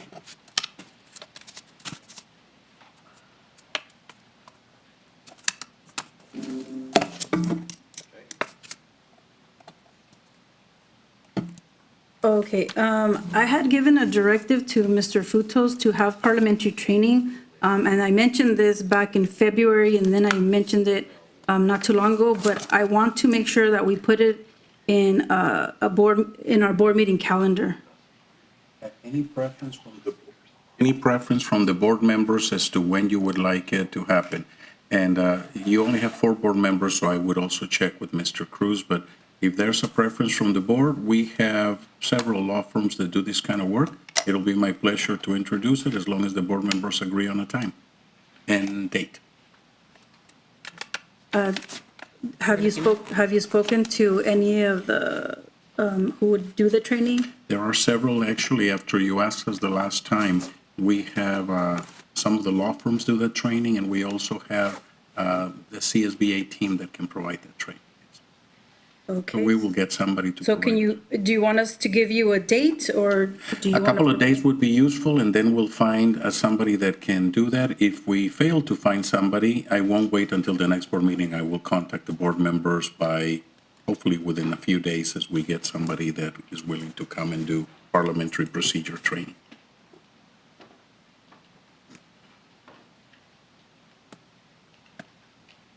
Now, are we going to do it during the week, or can it be on a Saturday? I think with the law firms, Board President De Leon, they are at our discretion because we have several that we can work with. So as long as it's something that's agreeable to the board, if I remember correctly, it'll be at least a few hours. So it should be a Saturday, because in the evening, I mean, I don't know, I mean, I'm willing to come 6 to 9, or if we need to during the week. I'm open for Saturdays or during the week, whichever. I'm available during the week or the weekend, whatever my colleagues prefer. Yes. So can we make it, well, he said give us a couple dates, so, Can we say somewhere in September, because I know Yeah, that. that's September. I know Well, that, August, I'm, Yeah, and I know that. I'm vacationing. And I need so- some time to enable the contract. And Right. remember, board I members, know you board have to member approve the Cruz. contract, so it would Yeah. have to be after the next Sure. board meeting. So So I'd let's say do it the that. 10th, the So it has to be the after 17th September or the, 14th. We can look at the 17th. If the board prefers Saturday, which we've done, it can be the 17th or the 24th. We can also do the 1st of October, if those are the next few weekends, if the board wants a what other Saturday. date did you have? the 3 Saturdays, the 24th, no, I mean, the 17th, because it has to be after the next board meeting. Yeah, the 17th Mr. is, Frutos, 17, is this something we can discuss during our retreat, since it is something that, We can. It's something that the Just board putting it can out there, do guys. as a training. If you give me dates, I can start looking at options. We would have to bring it to a board meeting anyway, because the board has to approve it. But it can be discussed. This is at the discretion of the board. So 17, 24, I would say the 8th. I can't on the October 1st. I cannot do October 8th. So the 24th or the. Or the 17th. It's just I September. cannot get do it over on the with. 17th. 24th. And So the 24th? the 24th, I'm out of town. The 1st, I'm out of town. I can do, Can't do the 8th. you can, okay. I'm available the So might as well do 15th. it during the week then, from 6 to 9. I'm sorry? I'll find a date during the week from 6 to 9. So before we abandon a Saturday, is there a challenge with October 15 just as a fallback? I'm available. Are you? I'm available, Mr. So I'm just going to mark Frutos. it. If we can do an earlier evening, that's fine. Yes, But at least okay. we have one date, and I will make sure we check with Mr. Cruz. So I have 10:15 as 4 out of 5 available. Okay? Yes. Pick your night, and those are, we're at your disposal. What, I mean, pick a night, Okay, so that's a Saturday. Do you want to pick during the week, just in case? Yes. So we'll say at least in September, correct? Okay, September, let's see here. Well, it has, yeah. Two just comments. What about Remember, the board members, the 14th? 28th? Mr. 28th, September 28th? Mm-hmm. Yeah, it's fine. And that's a Wednesday, board Wednesday. members. And the only thing you have that week is back-to-school nights for our high schools, but it's throughout the week. So if the 28th of September is okay with the board members, I can ask. The 20th? No, 28th. Oh, 28th, yeah. We have one board member that cannot make it that day. Can you Is make there it the 28th? is the 5th of October okay with the board The members? 5th of October? No, No, okay, we have one out. No, I'm not available. no. Okay. What about, How about the 19th, October 19th? what about September 22nd? Why are we going so far? I mean, that's really out there. We want the parliamentary procedures, like, we need them. The 21st is another possibility? No, or the I'm not 22nd? available. We're getting those. Ms. Gomez. Thursday, September 22nd. Ms. Gomez, you stated that date. Yeah, and I can do it. I can. that's the I'm date I available. was saying, the Okay, 22nd. so The 22nd. Let me check. Do we have 4 22nd is on a possible? Thursday. September 22nd is a Thursday evening? Possible? Yes. Okay, I have 2 days, board members. I'm going to Okay. repeat them to make sure that we're good. We have October 15 as a Saturday and September 22nd as a Thursday. We'll make sure that we contact Mr. Cruz, and I will have some proposed trainers by the next board meeting. If something happens with these days, I will contact all of you with some alternatives. Is there any, I believe we received a book last time, Parliamentary Procedures? No, that was the Robert's Rules of Orders. Okay. Just want to make sure we get the material that we need ahead of time so we can read, and then everybody has questions or whatever. So any material that you think would be helpful for us, Mr. Riddle, so then we We'll have a new board request it from member? the firm. Actually, that's been my experience before when I have Okay. been trained. The firms send the booklet in advance. Right, So that because the board can we have a new board exercise Mr. that. Frutos, I do apologize for the interruption, but No, it's okay. you know, one of our roles as board members is to be fiscally responsible. Could we just take it upon ourselves to train ourselves as opposed to, you know, using those funds to hire a firm? Just throwing it out there, Mr. Frutos. You know, the pandemic has deeply impacted our families.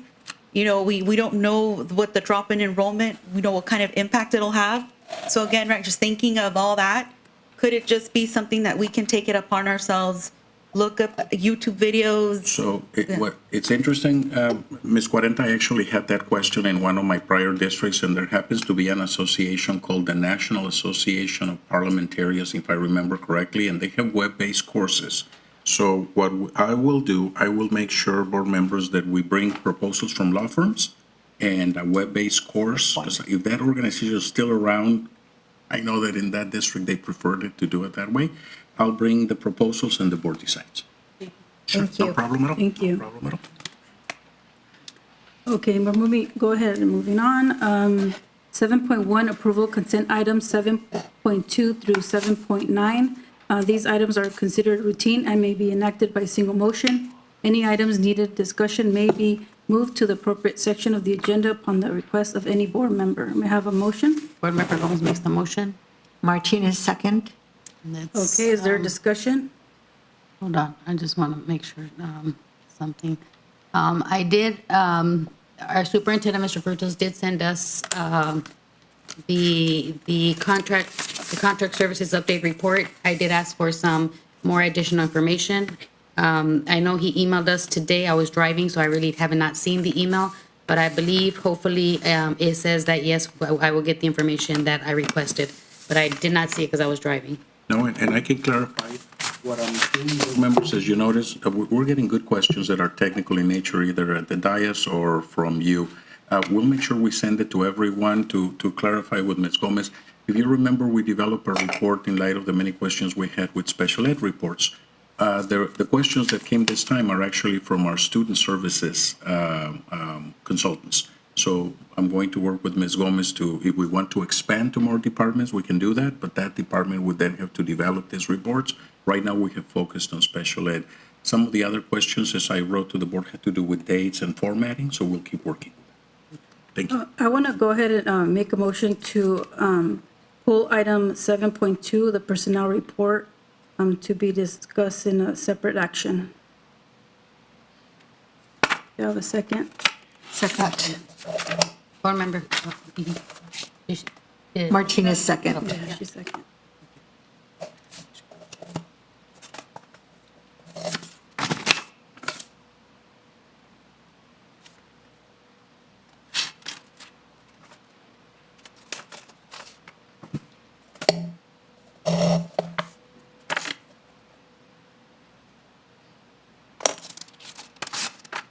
Okay, so all those in favor of pulling this item, say aye. Aye. Aye. Okay, so that's 4-0, so motion passes. So we're going to discuss this, and this would be now item 8.28. And then, did you want to? Yeah, just one other question. On the, let me see where I was at, sorry. On the 7.5 memorandum of understanding, I think it's great. However, will we be having another similar memorandum of understanding because for other, because I see that this is mainly for the Pacific Islanders education and retention. And how are we picking the students to participate in this program? I think it's a wonderful program. It's free, and I mean, we need the more, the better, but. Mr. Frutos. Sherilyn, sorry. No, I think, isn't this a program we've been in? I remember seeing this in our previous agendas, right? I think So it's we've partnered with them before? So we have a Sorry, good yeah. explanation. Is it okay if I bring up Ms. Sherilyn Liu? Because we can answer the questions regarding the return of the programs. Because I think Ms. Gomez also wanted to know others that we have. So both questions. Go ahead. All right, good evening. So yes, this is a grant program by UCLA, and it is a renewal program that has been ongoing for a couple of years at Paramount High School. They do target students that are, or they support students that by nature ethnic are Pacific Islander. And so how it works is that they partner with the counselors that are in the Career Center at Paramount High School. They also do support the students that are at West. Those students that might have that ethnic background are offered services. The services really are to support them in a college-going culture. They really are understanding. They do connect also with families and give them an opportunity to meet with the families and so on and so forth. And so yes, Ms. Corrente, you are correct that it is a renewal. In terms of other students that might have other ethnic backgrounds, this is specific to a specific grant with UCLA, who reached out to us, as I understand, prior to me being in Paramount with regards to this relationship. I can research what other grant programs that might be available with other universities or colleges that are local in the LA area, but I would have to take time to look into that. I think that would be great because since we are, I mean, most everywhere now is equity, diversity, inclusion. I would want to see if there's any other programs to have other ethnic backgrounds to help our students. Yes, Thank I you. definitely can look into But this is a great program, and I'm putting the program down. I just Yes, want it to be yes. more for our, all of our population. Yes. Thank you. Thank you. Questions? Thank you. Jan? No other questions? No other questions. Okay. We'll be ready to vote in a minute. Okay, good. Mhm.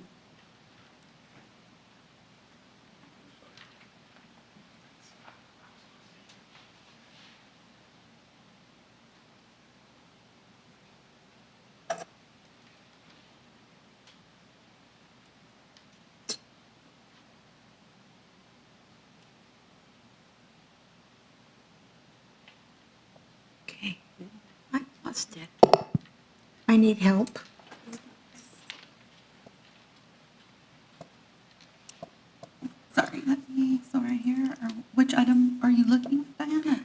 we're on item.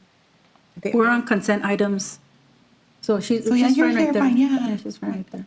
Okay, No, put it. You can just, Yeah, put her right there. There you go. thank you. It keeps disappearing on me. It keeps disappearing on me. Thank you. Okay. Are we, what, where are we? Okay. voting is open.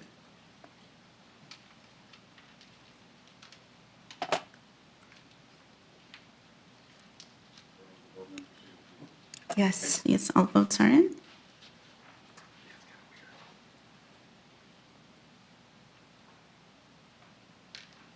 And it's a 4-0 vote. Motion passes.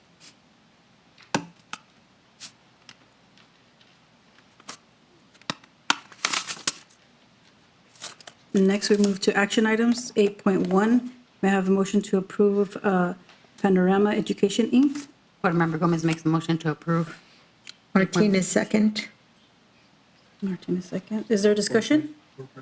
Were you interested in doing 7-2 separately or out today?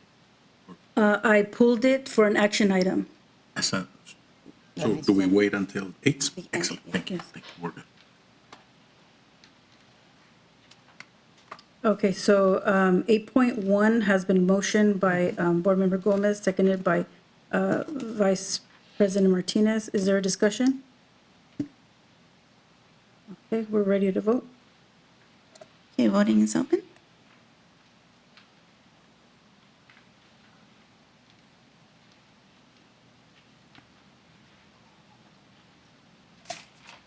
Okay, all votes are in. And motion passes 4-0.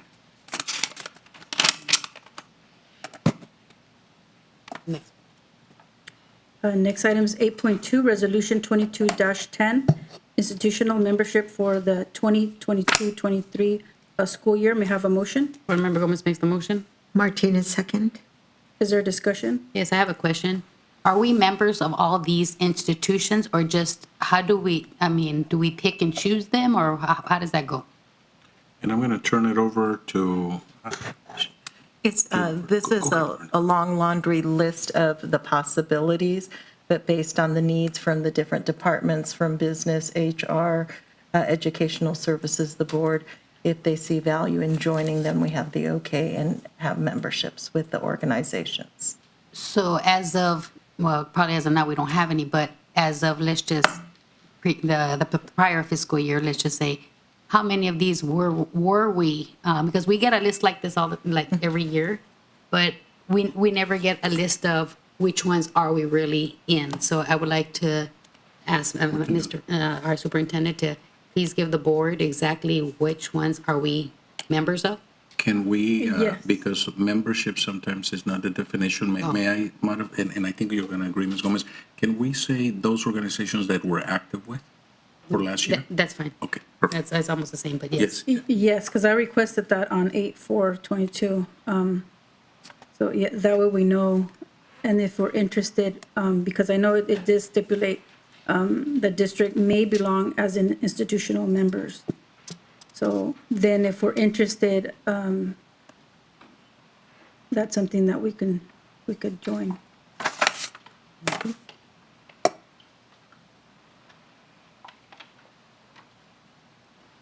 Okay, is there any other discussion? Hearing none, we're ready to vote, Itila. Okay, voting is open.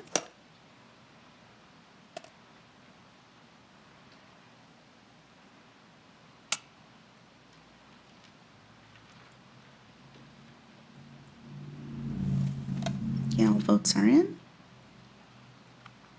It's a 4-0 vote. Motion passes.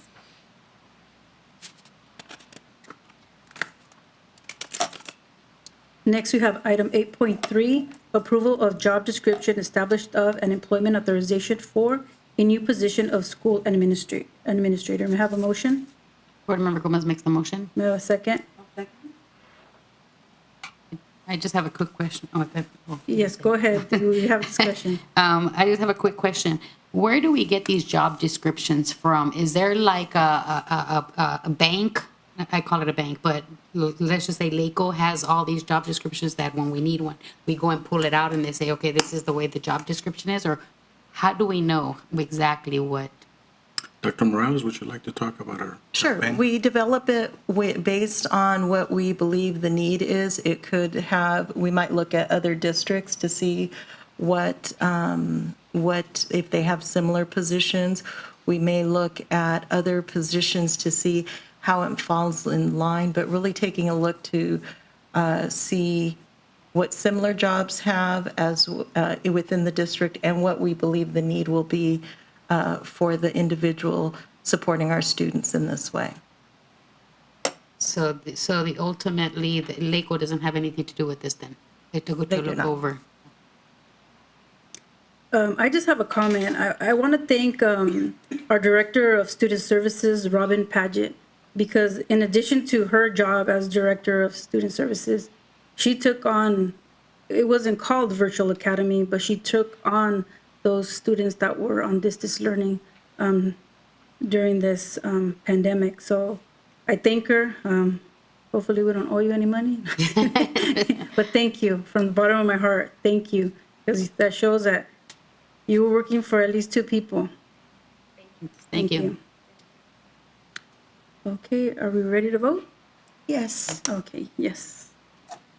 Okay, voting is open.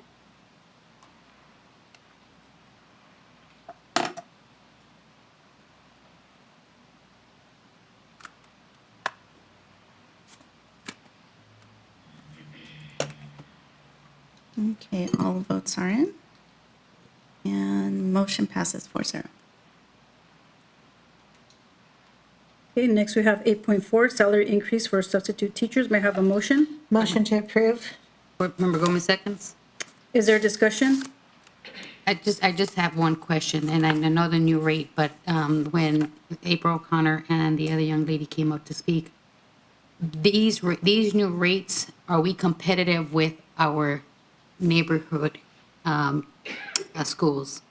The way they say that Downey pays more and. We are very, very I competitive. just I wanna went make sure. online yesterday, Bellflower, 135 Okay. a day for a substitute teacher. Long Beach is 190, and Downey Unified Okay, is just want to make 200. sure. So 'cause we're the way they were saying it. So. going to have a lot of subs knocking at our door, we hope. That's what we want. Yes. Not to be in dark. Okay, thank you. I just want to thank, April, our president of the Teachers Association of Paramount, April O'Connor, who listened to the teachers and was there advocating and letting us know that, hey, we need the help. And this is really honoring our teachers. So I hope we all vote for this. Thank you. Isela, we're ready to vote. Your voting is open.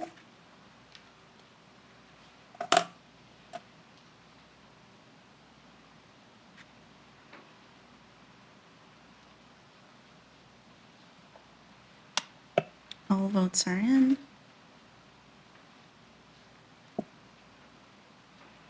And motion passes 4-0. Okay, next we have 8.5, public hearing. May I have a motion to open up the negotiation tentative agreement between Paramount Unified School District and the California School Employees Association and its Paramount Chapter 447 regarding salary increase and health and welfare benefits for the 2022-2023 school year? I'll make a motion. Second? Okay, and Isela, do we have any public comments? I did not receive any requests for this item. Okay, so may I have a motion to close? I'll need motions to. Motion to close this item. Okay, may I have a second? I'll second. Okay, and we're ready to vote. Unless someone needs to discuss. No?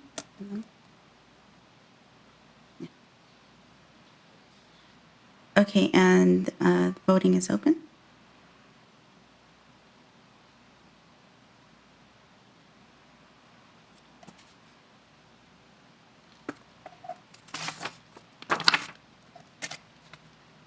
All votes are in. Motion passes 4-0. Okay, next I have 8.6, approval of the negotiative tentative agreement between Paramount Unified School District and the California School Employees Association and its Paramount Chapter 447 regarding salary increase and health and welfare benefits for the 2022-23 school year. May I have a motion? Motion to approve. May I have a second? Board Member Gomez seconds. Is there a discussion? No discussion, we're ready to vote. Voting is open.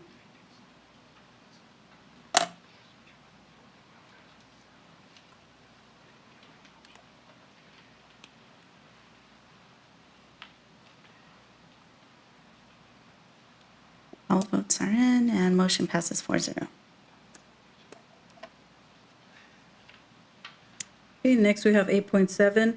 May I have a motion to open public hearing negotiative tentative agreement between Paramount Unified School District and the Teachers Association of Paramount regarding salary enhancement and health and welfare benefits for the 2022-23 school year. Board Member Gomez makes the motion.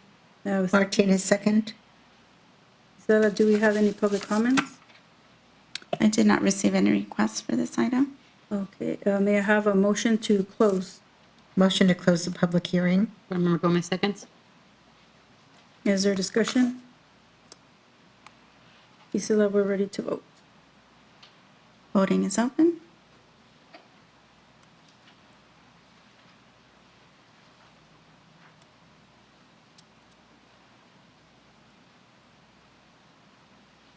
All votes are in.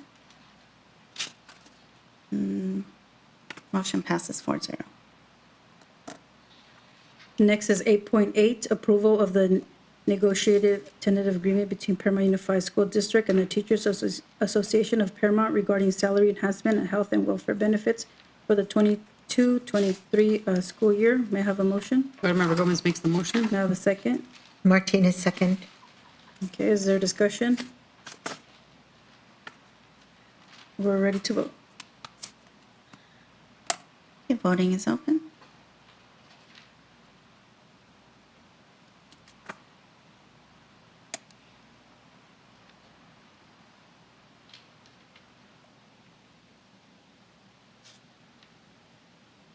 And all votes are in. Motion passes 4-0. And next we have 8.9. May I have a motion to open public hearing, salary increase and health and welfare benefits for the 2022-23 for certificated and classified management and confidential employees? Motion to open public hearing, 8.9. May I have a second? Board Member Gomez seconds. Do we have any public comments? I did not receive any requests for this item. Okay, may I have a motion to close public hearing? Board Member Gomez makes the motion. Martinez, second. Is there a discussion? Isela, we're ready to vote. Voting is open.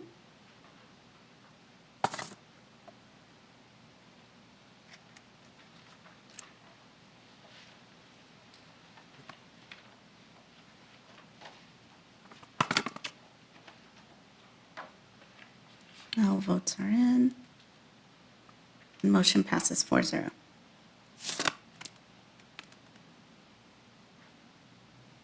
Next, we have 8.10, approval of the salary increase and health and welfare benefits for the 2022-23 for certificated and classified management and confidential employees. May I have a motion? Motion to approve. Board Member Gomez seconds. Is there discussion? Okay, we're ready to vote. Voting is open.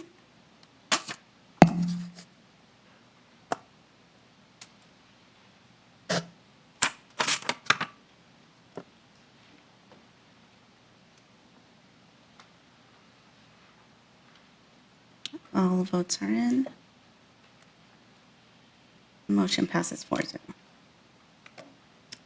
Next item on the agenda is 8.11, Palette School Solutions LLC. May I have a motion? Board Member Gomez makes the motion. May I have a second? Martinez, second. Is there a discussion? No discussion. Villa, could you, we're ready to vote. Voting is open.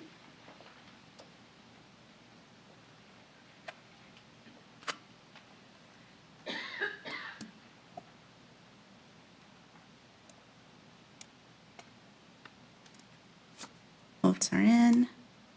Motion passes 4-0.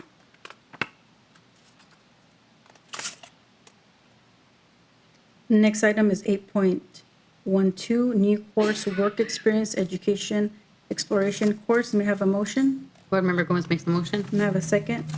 Second. Is there discussion? I just have a quick question. As far as transportation, who's responsible for transportation for the students?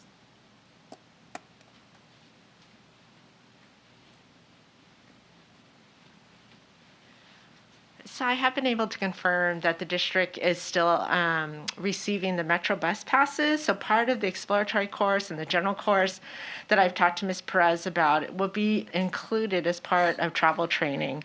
So teaching the students how to possibly use public buses. And remember that the training agreement for any student that might participate in any of our work-based learning, there's an agreement between the student, the parent, as well as the industry partner. It will only begin second semester, and as well as the, so it's about 12 sessions in the school year. But the, in terms of the students that might be, have difficulty with transportation or traveling, we would work on those individual basis. Some are hopefully walking distance or public transportation or other means that we would work out individually. Okay. I would like to request from our superintendent, Mr. Frutos, that when the course is over at the end of the year, that the board get a report about how the students really liked this class, because we offer different classes, but we the board really don't adhere how the students really like the class or didn't like the class. And since it's barely been offered to 9th and 10th graders, I think this will allow us for future to see how it goes. Okay, yes. And we'll be happy to do that, board members. If you remember, the school has invited us in the past, and I know most of you have attended when the students do their presentations, which are incredible, and they discuss their internships. But we will ask for a report. I think the students will be glad to write their feedback. And if you could just update us as far as if students aren't able to, because I know the Metro cards are for everyone, but some of us parents like myself, it would be hard for me to let go of my child. But I know she has to grow up at one point. But if you could tell us, you know, what's the mode of transportation that you would be providing for those who are not able to take the bus? Yes. We will do that. Thank you. Thank you, Chair. No further discussion? Isela, we're ready to vote. The voting is open.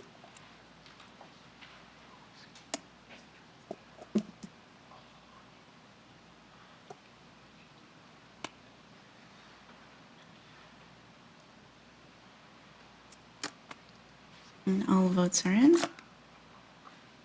And motion passes 4-0. Next is item 8.13, new course work experience, education, general course. May I have a motion? Motion to approve. May I have a second? Is there discussion?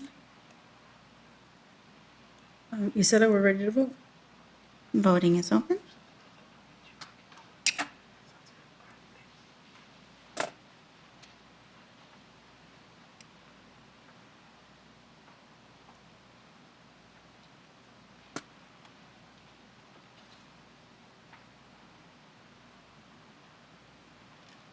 No?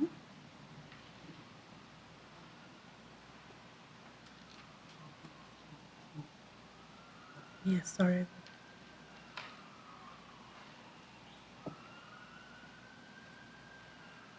Okay, all votes are in. And motion passes 4-0. And next is 8.14, newcomer English language development courses. May I have a motion? Motion to approve. May I have a second? Board Member Gomez seconds. Is there a discussion? No discussion. We're ready to vote. Voting is open.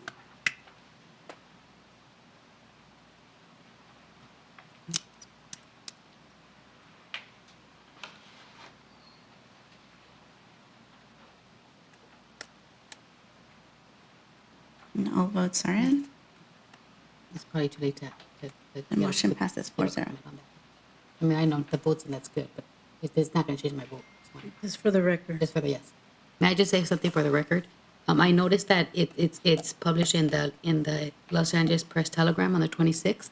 Is there any way in the future, if we can also, because our population is mostly Hispanics, if we can do like the opinion also, because for the future? Thank you. Happy to look into it. As the board knows, typically the language read a newspaper or general circulation, so we need to make sure it meets that criteria. Okay. But that used to be the language, Scott. That's still the language for bids, right? Let us find out. Absolutely. Thank you. Thank you. Thank you, President. De Leon. So motion passes. Next, we have 8.15, YWCA Greater Los Angeles Sexual Assault Crisis Services. May I have a motion? Board Member Gomez makes the motion. May I have a second? Martinez, second. Is there discussion? Yes, I have a question. This is a great program. However, I would like to know, do they have one for males? Because we need inclusive, and males can be raped too, not just females. This is true, and I will ask them. I'm sure it is open. I'd be surprised if the answer was no, but I'll confirm. Thank you. Thank you. Okay, any other discussion? We're ready to vote. Voting is open.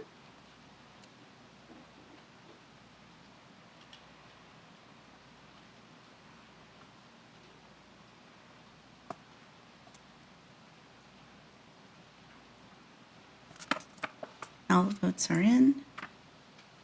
And motion passes 4-0. Okay, so motion passes. Now we move on to 8.16, Comprehensive School Safety Plans for the 21-22 school year. May I have a motion? Motion to approve. May I have a second? Board Member Gomez seconds. Is there a discussion? I just have a quick comment. I saw the documents, but is there any possible way if we could look at, work with LACO's top crisis consultant, Dr. Bear, so we could get a more comprehensive information for the board? Board President, we'll be happy to contact Dr. Bear. Yeah, and I'll make sure that we bring back some information. I'll work with Dr. Patchett, and we'll have something no later than the next board meeting to present to the board what LACO's possible work with us on this is. Okay, so then if it's approved and it's modified, we could bring it back to the agenda? Or we can insert addendums, and the board would see the addendums. Okay, okay. We can do that. That sounds good. Any other discussion? We're ready to vote. Voting is open.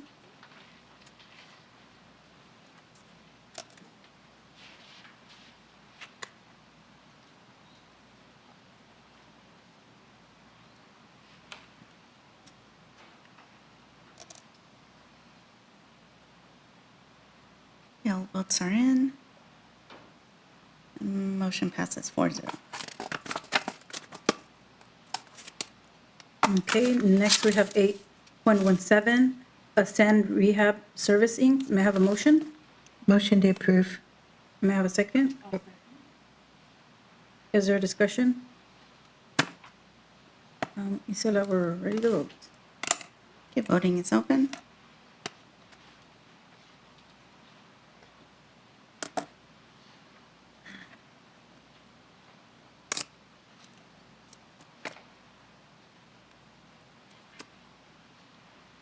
All votes are in. Motion passes 4-0. Next we have 8.18, the Speech Pathology Group, Inc. May I have a motion? Motion to approve. May I have a second? Board Member Gomez seconds. Is there a discussion? I just want to make a comment. As usual, if we can try to find our own district speech pathologist and other services that we need for our special ed department, that'd be great. We do need to keep on trying to advertise, advocate, and do our best to hire our own instead of these agencies. I would like to give a directive to our superintendent to do a research of local schools and how much they're paying their speech pathologists. And if we could then see it as a board, and just like we gave an increase to our sub-teachers and making them, making our school district better approached by teachers or sub-teachers to come and work for us, hopefully then we'll get, we're offering better services, or we just need that consistency for our students. Board members, that's not difficult to do, so we will try to bring it to you by the next board meeting, and we will do salary since we want employees, so that there can be a comparison against surrounding districts.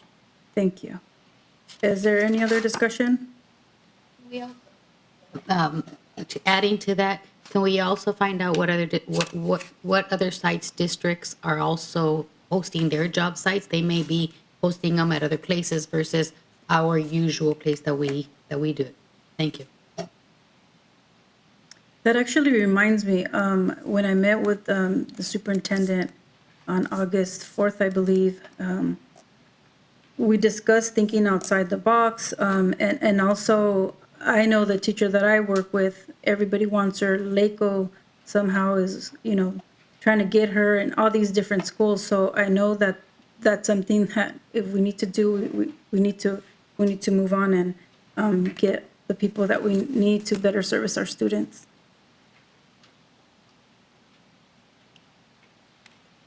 We're ready to vote, Itila.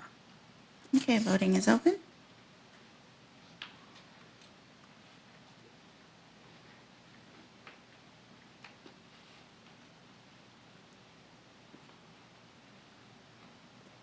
All votes are in.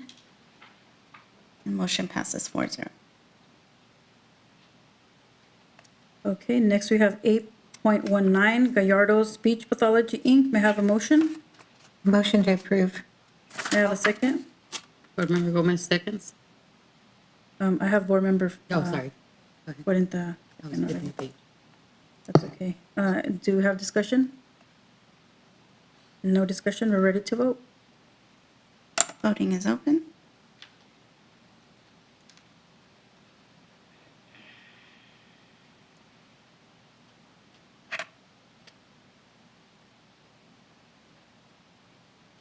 And all votes are in. Motion passes 4-0.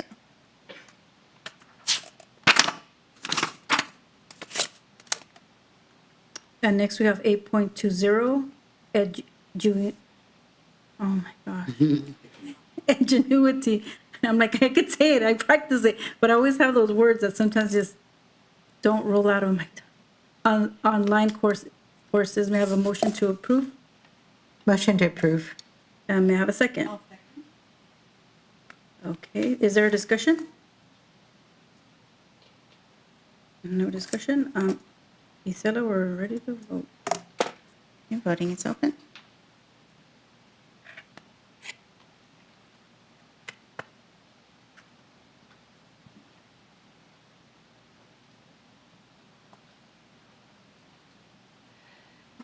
All votes are in.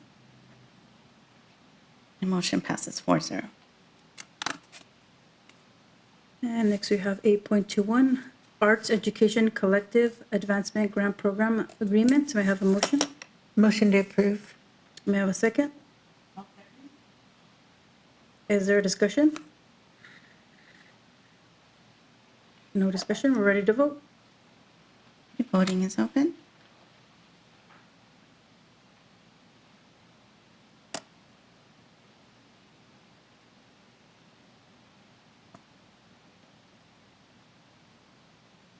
All votes are in.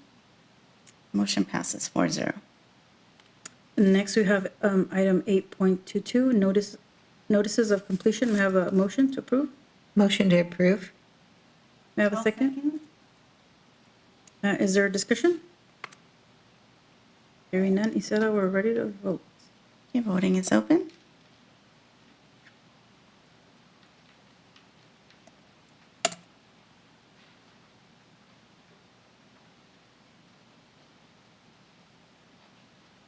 All votes are in.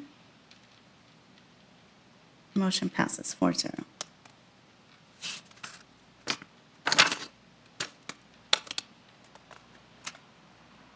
Next, we have 8.23, 45-day budget revisions in accordance with Education Code 42127H. May I have a motion to approve? Motion to approve. Is there a discussion? No discussion, we're ready to vote. Okay, voting is open.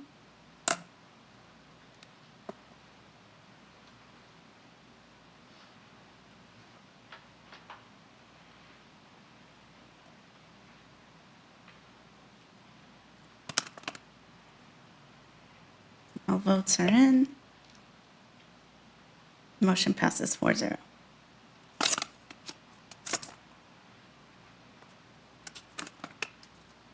Next on the agenda was tabled, so 8.24, Resolution 22-09, Uniform Public Construction Cost Account Act has been tabled. So there's no voting. So we're moving on to 8.25, Heluna Health Work Plan Agreement. May I have a motion? Board Member Gomez makes the motion. I'll second. Is there a discussion? Hearing none, we're ready to vote. Okay, voting is open.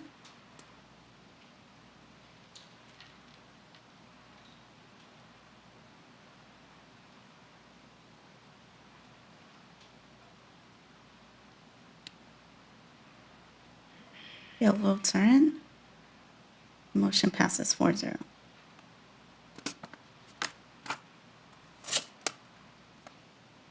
Next, we have 8.26, ratification of bid summary for food products and paper supplies. May I have a motion?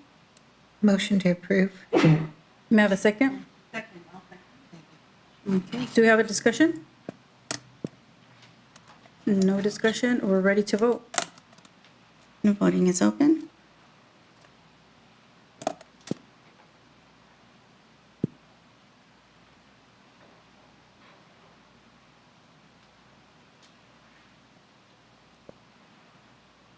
All votes are in. Motion passes 4-0.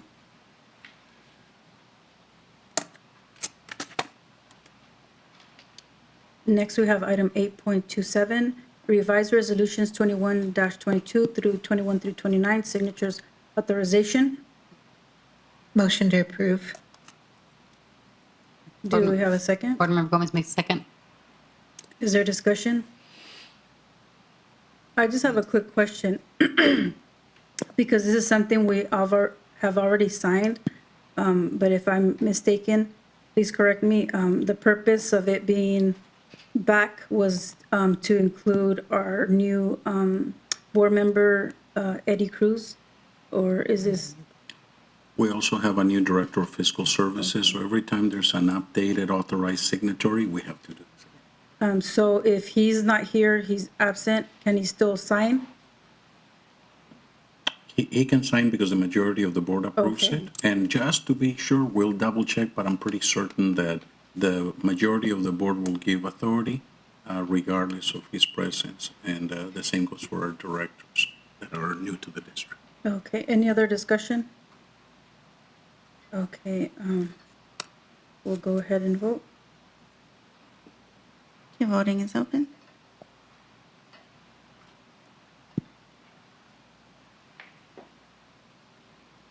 And all votes are in.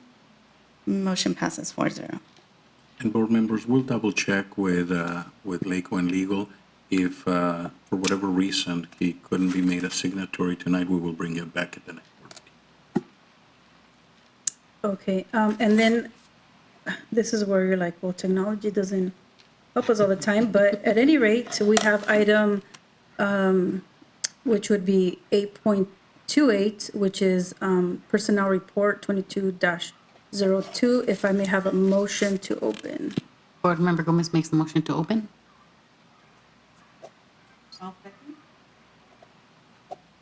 And is there discussion? That was the one for the personnel, the one that you Yes. pulled? Yes, I had a question because I was in the impression Suicide Kelly, she was she was the director, I believe, of special ed, and then she retired.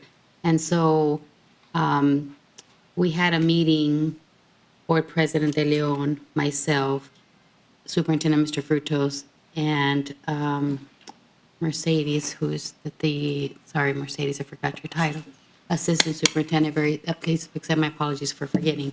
And we were asked that we would like to bring back Suicide Kelly for her to help special ed. The special ed department really needs help.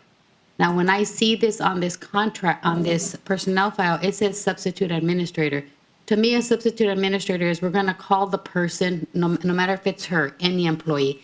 When the employee has, potential employee has it as a substitute administrator, that means I'll call if I want to, or if we need to, or I don't have to call. And I was under the impression that I didn't want her as a substitute. I actually wanted her to come in on a contract for a certain amount of time to come and help special education, because that department is really needing the help. I don't understand how this got here as a substitute. So that's where my concern is. Thank you for the question. And we sent some information today, but I'd like to ask Dr. Morales to explain. We actually had a conversation with Ms. Saikali. I did. And Dr. Morales will explain it in more detail. So while she makes it up to the podium, I'll tell you that I asked Sue if she had a consultancy, because remember, as a consultant, you have to have liability insurance and a variety of other things. At one point, she was interested because her husband has a consultancy, but I believe after it was explained the way that it's done through this process, it's a lot simpler. They don't have to go get insurance. And this doesn't mean that we call when we want to. This is just the rate of pay and the classification. If the person is needed, and that's what we will ascertain, there will be an amount of time that she will be selected to provide services. So it's not, even though it's called substitute, because I was thrown that by the term, it just means that it's somebody that can come and provide administrative services. But let me let Dr. Morales explain, because she articulated how this is used in this position, not as a sub, as a daily sub, but as a person that come in as a retiree to provide administrative services. Go ahead, Dr. Morales. I think you included all the information I included in the update. So if whatever the project is, this is a means by which we bring them back to be our employee on the payroll. Whatever the work is, they're assigned, agree to do that. It also gives us flexibility in the future if there's other projects or other, say, substitute work as an administrator where they're already on our books. Just like any daily substitute we bring on board, they're there and available for the work that we desire them to do. So since I see her name here, and let's just assume, which we're not supposed to assume, or not even her, let's just say it's another employee, and the board approves it, when is that person called to come and start to help? So my understanding is there's been discussion with her. And I can say that when I spoke with Sue, we talked about once the board approves it, at her convenience, we'll make an appointment to come in, discuss with our educational and ed services team, create some areas of interest, and begin the work. We will evaluate the need, and then we'll come back to the board, say this is working, or we or not, and we'll be very transparent with the board. We expect that will happen within a few weeks, and Sue is aware of some of our areas of interest, and she was interested. As a matter of fact, she had mentioned that she probably is watching. But in the future, this might be the beginning of a consultancy for her, which is not uncommon for experienced retired administrators. Very good. Well, I just want to put my 2 cents. As an advocate and as a teacher in special education, I'm hearing my community, I hear teachers, I hear things before the superintendent. and I know things. Everybody comes to me, and I really, truly appreciate the messages, the gathering together and building a better Paramount. It's not going to be the Paramount that it was. Unfortunately, COVID happened, things have changed, and we change with that, and we change to do better. And we know that there is a dire need for special education. We know that there's a dire need for teachers to be trained, for staff to be trained, and more importantly, for our students to get the support that they needed or they need. And we know, based on, you know, the input that we've received before looking for the director, we knew that she was a person was highly regarded. Unfortunately, she didn't apply. I don't know why, but hopefully she would come back. But we really need her. I don't know if I could trust to say, hey, you know, when who sees it as on needed basis? That's subjective. That doesn't tell me that my students, you know, who at one point I have one parent who has one student being restrained by 4 individuals, uncalled for. And there is no paperwork. I know when I went through the training, the CPI training, like, you have to document whenever you restrain a child. Like, you have to document. And there is no documentation. And so that is alarming to me. This is my community, and I told CSEA and TAP, and I'm telling you now, I go, whether I'm in the board seat or I'm a seat out there in the audience, I'm going to advocate till the death, and I am going to fight for the right of our students who have been, for so many years, have been marginalized. And I know that there's other people that have come as substitutes, and right away they've given them a higher position. I'm not going to name any names because technically when you're talking about employees, that should be in closed session. And I'm going to honor that. I'm going to respect that for the sake of that individual. Because this is not about whether I like somebody or not like somebody. This is about our students. And this is the person that people have been asking for. I have a lot of community members saying, if she doesn't come back, I'm pulling my student out of that district. That's how important she is. So if this is the first step, then we got to do the first step, but we have to move forward with something else, something that's obtainable, that we both parties can agree to. And that is based on not only student needs, but what the community is asking me. And I agree, and that's why I'm fighting, advocating also, because the way it says substitute, and I understand Superintendent Mr. Frutos, what you're saying is, we need Suicide Cali ASAP. We say we're gonna bring her if it passes. I'm not saying it is, but if it passes, 3 weeks. Well, 3 weeks comes 6 weeks. 6 weeks comes 9 weeks. Every time we ask something here from the board, it usually has an extended period of time. We have to wait a little bit longer. Some paperwork didn't go through. Something went wrong. If it passes, if this motion passes, we need her ASAP. I actually want to interject, Mr. Frutos. I'm really concerned that, you know, we have someone in place who the district hired because we know she's competent, and then you're bringing someone, it sounds like they're again, right, as someone who's been in and who's new in a new position, right? It's great to have someone come in with experience. I'm just concerned that, to me, it's sending the message to our employee that we don't trust her that she's not competent enough, and it sends the wrong message, right? Like, that's just my opinion. This is not a debate about people. This is the debate about students. How would you like it if you were that employee, I Mrs. never mentioned whether the director was doing her job or his job. Yes, you did. I never Sonia, mentioned. you guys just said the department is terrible. That's so the unfortunate. department is wow, in and you're an design. educator? Listen. Wow. Listen. Remember, attack the subject, not the person. So the issue is here, Special ed needs help. Is this the way we fix a system that's broken, Mrs. De Leon? You should know better than that. You say you're an educator, but this isn't the way you do it, stepping on an employee that No, I'm we not hired. stepping on anyone. If I need, like right here, we have our super assistant superintendents. If we needed one, like Perez was here, then they got another one. I'm not saying that. What I'm saying is that SPED needs support. Our students need support. If we have another person, we have another person. Do we not have a principal, then a vice principal? We could debate all we want. It's not a debate. It's not a debate, exactly, it's not a debate. It's where we are, I don't know where your standards are, but my point is, we need help. We know that there's a particular schools that are segregated. I'm not gonna lie, I'm not gonna sugarcoat anything. We know that there's particular schools mainly with African-American students, only in those two schools. That's segregation in the 21st century.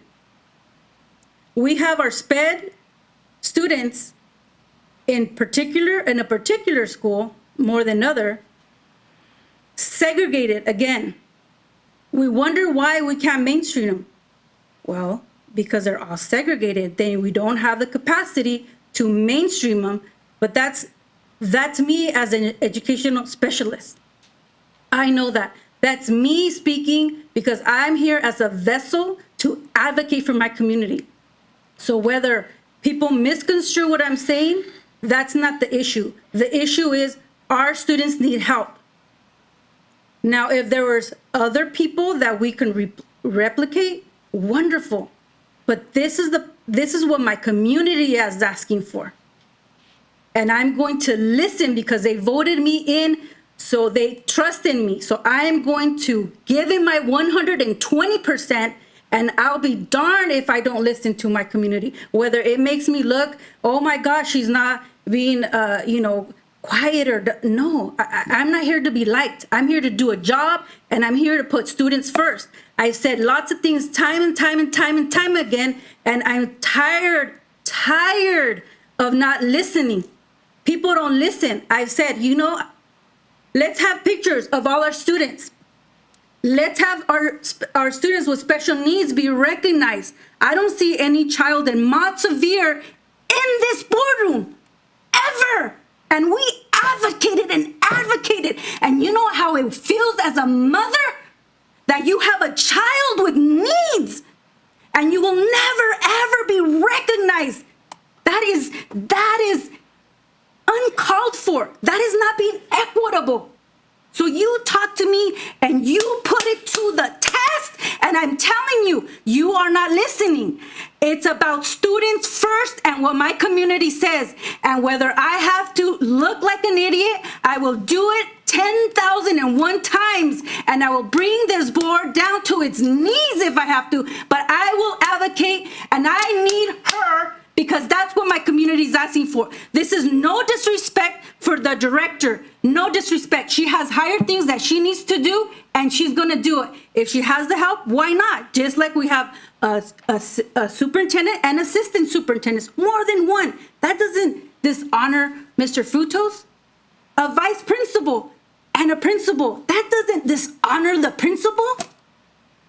If I have a teacher and an assistant, they're both there for the students. It's not about whether, I have an assistant. Oh my gosh, should I look like? What happened the last time we brought someone in? A lot of conflict happened. That's what I'm concerned about. No, you're not listening. But that's all I have to say for that. And then I have something else to announce. So if it's okay, did you have anything else to say? Mr. Frutos, I just want to emphasize that the last time that the district used this strategy, what happened, sir, right? There was conflict, there was a misunderstanding. We weren't being efficient as a school district to our students, the very people that people here say they represent. So I'm really concerned, Mr. Frutos, that, taking this approach, it's, that's going to happen again, right? The same thing. And it happened, right, Mr. Frutos? Someone came in, a veteran came in, they worked with someone who was brand new. Somebody said one thing, somebody said another. So I'm just concerned that that's going to happen again. That's all. One of the things I'd like to tell the board members is that the idea to bring some administrative support is not new. Regardless of the opinions that staff or myself might have, I do pledge to bring back to the board soon, and we won't wait very long, feedback regarding any administrator that we bring for additional support. And the feedback will be honest. If we feel we need the person, we'll say that. If we feel we don't need the person, we'll say that. We will also ask all of you for specifics regarding the needs that you hear. Because it's one thing to announce that something is working or not, but I hear the board loudly that there are specifics about the needs that will help us a lot. So I thank you. We appreciate the approval, and we will be very diligent in bringing feedback back. Yeah, Mr. Frutos, I just want to I just want to make sure that, you have your ear on this relationship that we create, right? Because again, Mrs. De Leon, she knows what happened the last time that we attempted the strategy. It failed. It failed miserably, right? Our new employee was. Let me interject. Let me remind you that I didn't vote for that. Okay, I didn't vote for that. And Board Member Gomez didn't vote for that. You voted for that. So I'm going to go ahead and move on. On page 15, I'm not going to name any names because, like I said, it would be unethical, and that would be something that would have to be discussed in closed session. So we'll put it eventually in closed session to be discussed. But I want to show in the board policy, let me make this bigger for me. Board Policy 4112.8, employment of relatives. At the bottom, it stipulates persons related otherwise by blood or marriage to a board member may be employed following full disclosure of the relationship by the board member in a public meeting and sufficient vote of appointment without counting the vote of the board member. So basically, looking at this, a person that is family can hold a position in the school district, but it has to be part-time. In addition, the board member has to abstain from voting. And that's our policy. Unfortunately, this particular person was already hired. So I asked the district for when the person was hired or whatnot, because obviously nobody, I wasn't notified. And so I know that and my second thing was going to say to Human Resource to say, well, is there something in the box? And I remember that pretty much every application has, if you have a family member, to name them. And so the person didn't name but one person. And unfortunately, I do have a lot of relatives here. But I'm proud to say that most of them had already been hired before me, and they've been working for more than 20 years. I personally tell my children or all my family members, do not work here because it doesn't look good. Nobody likes nepotism. We've seen nepotism in schools, and it doesn't work. And regardless if I wasn't a board member, we know that the city has friendships with board members, and they get people in. And that's unfortunate. It's unfortunate that happens. And I just want to be full transparent, full disclosure. And that person had already been hired. So I don't know when it happened. There's other people with the last name in particular, and that I have no idea who they are, or they're not relatives to me. But this person in particular is, and the board did not provide any documentations, or because of the answer that was given, they didn't know to catch it and let me know. But now they've caught it, and they're letting me know. So that's all I have to say. And for this particular item on the agenda, I will be abstaining from voting. Have you stated that the city has friendship with the board members? Which board member are you referring to? That one of us has a family member hired through the city, the school district? It's just evident. I mean, we could go and debate, but that's not the topic. We already know how certain board members are here, their families are in city council, and then they give the baton to the other person. And that's not really Well, obviously, you're ethical. talking about me, Madam No, I President. never named You anybody. stated one serves on the city council and the baton is handed over. My sister was elected by the residents of this community. They voted for her. So please don't start any negative with me. It's our community that elected my sister. I never mentioned And I don't have anyone. any relatives that are hired in the city, if you're referring to me. Because you stated some of the board members are close with the city. And so it's. I'm saying that happens. That happens. It's. I'm not going to name any names. I'm not saying it was you or who, but we know that. Board Member Cuarenta knows that. We know that happens. And unfortunately, when I go out there, people are like, "Oh, I want to get a job at da-da-da." Oh, well, good luck, because you're not a family member, you're not a friend, you're not in cahoots with them, and so the chances are very slim. But unfortunately, that's how it works. And so I'm trying to be transparent and letting everybody know that I will be abstaining from this. And if there's no further discussion, we're ready to take a vote.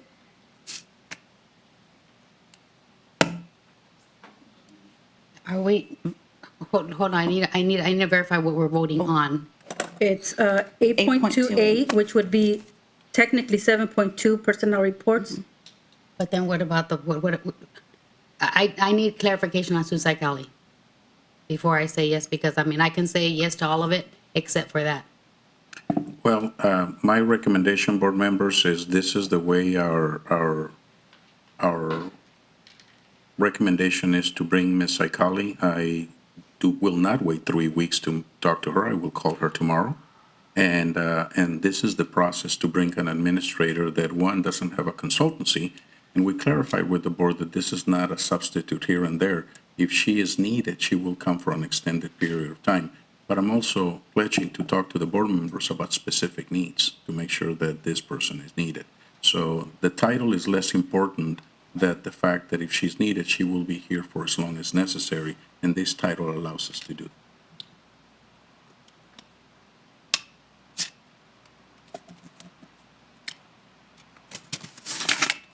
Just to clarify also, on the nepotism,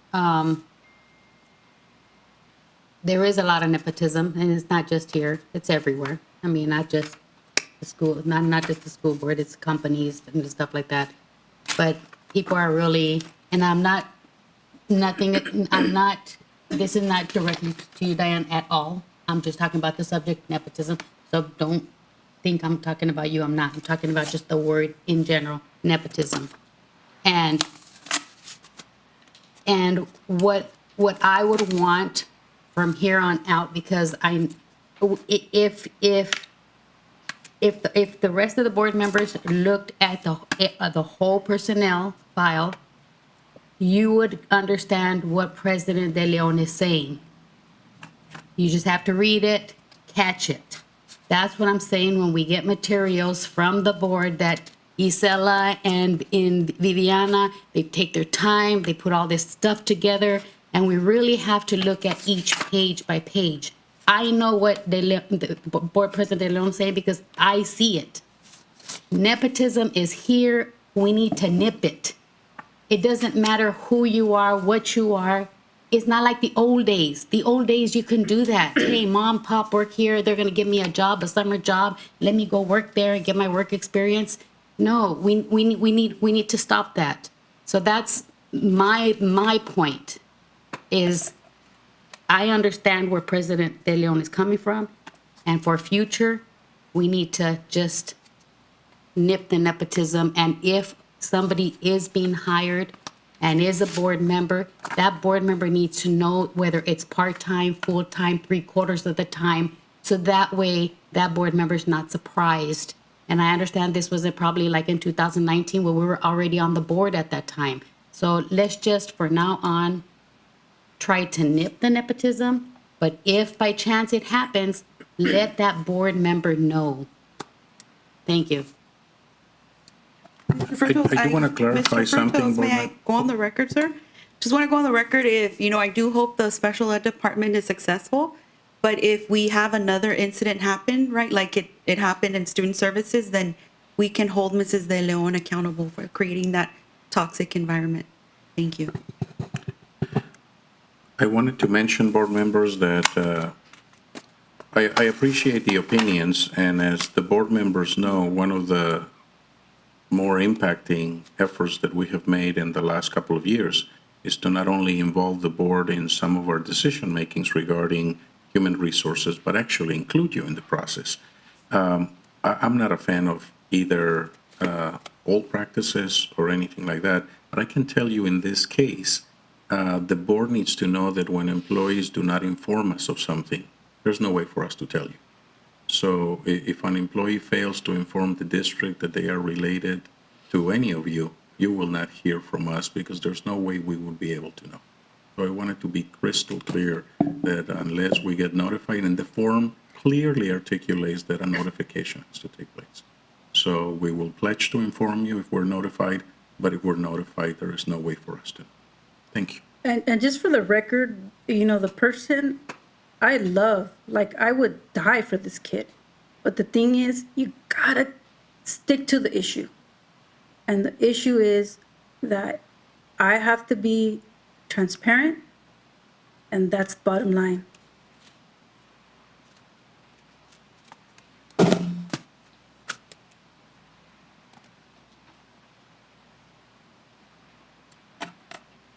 Okay, so did we get our votes in?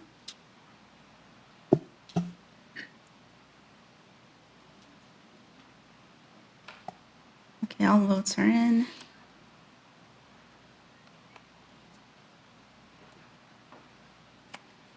And motion passes 3-1.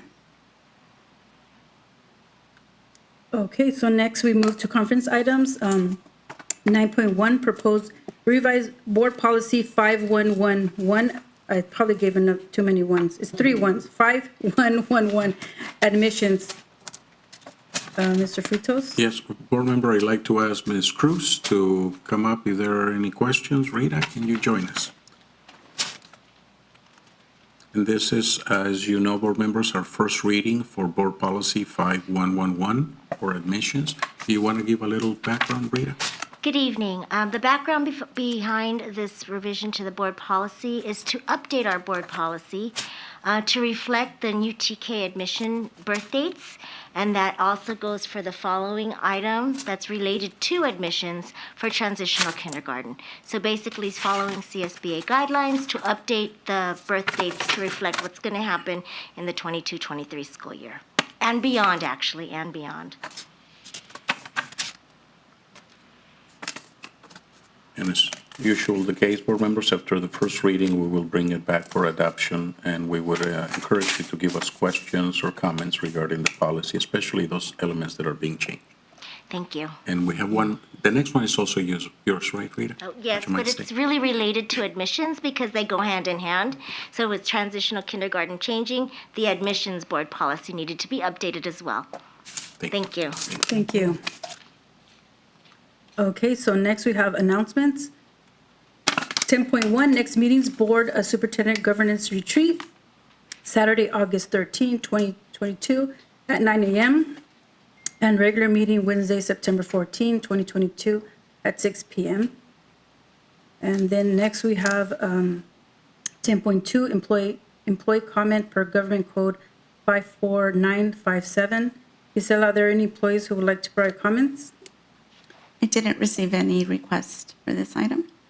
Okay, so next we have closed session. So we will be going into closed session to discuss 11.1, conference with labor negotiator per Government Code 54957.6. 11.2, conference with legal counsel, anticipated litigation per Government Code 54956.9. And 11.3, public employee appointment per Government Code 54957. And 11.4, public employee discipline dismissal release per Government Code sections 54957.6. So the time is 8:45, so we will go We'll take a recess, a 5-minute recess, so we'll go into closed session at 9.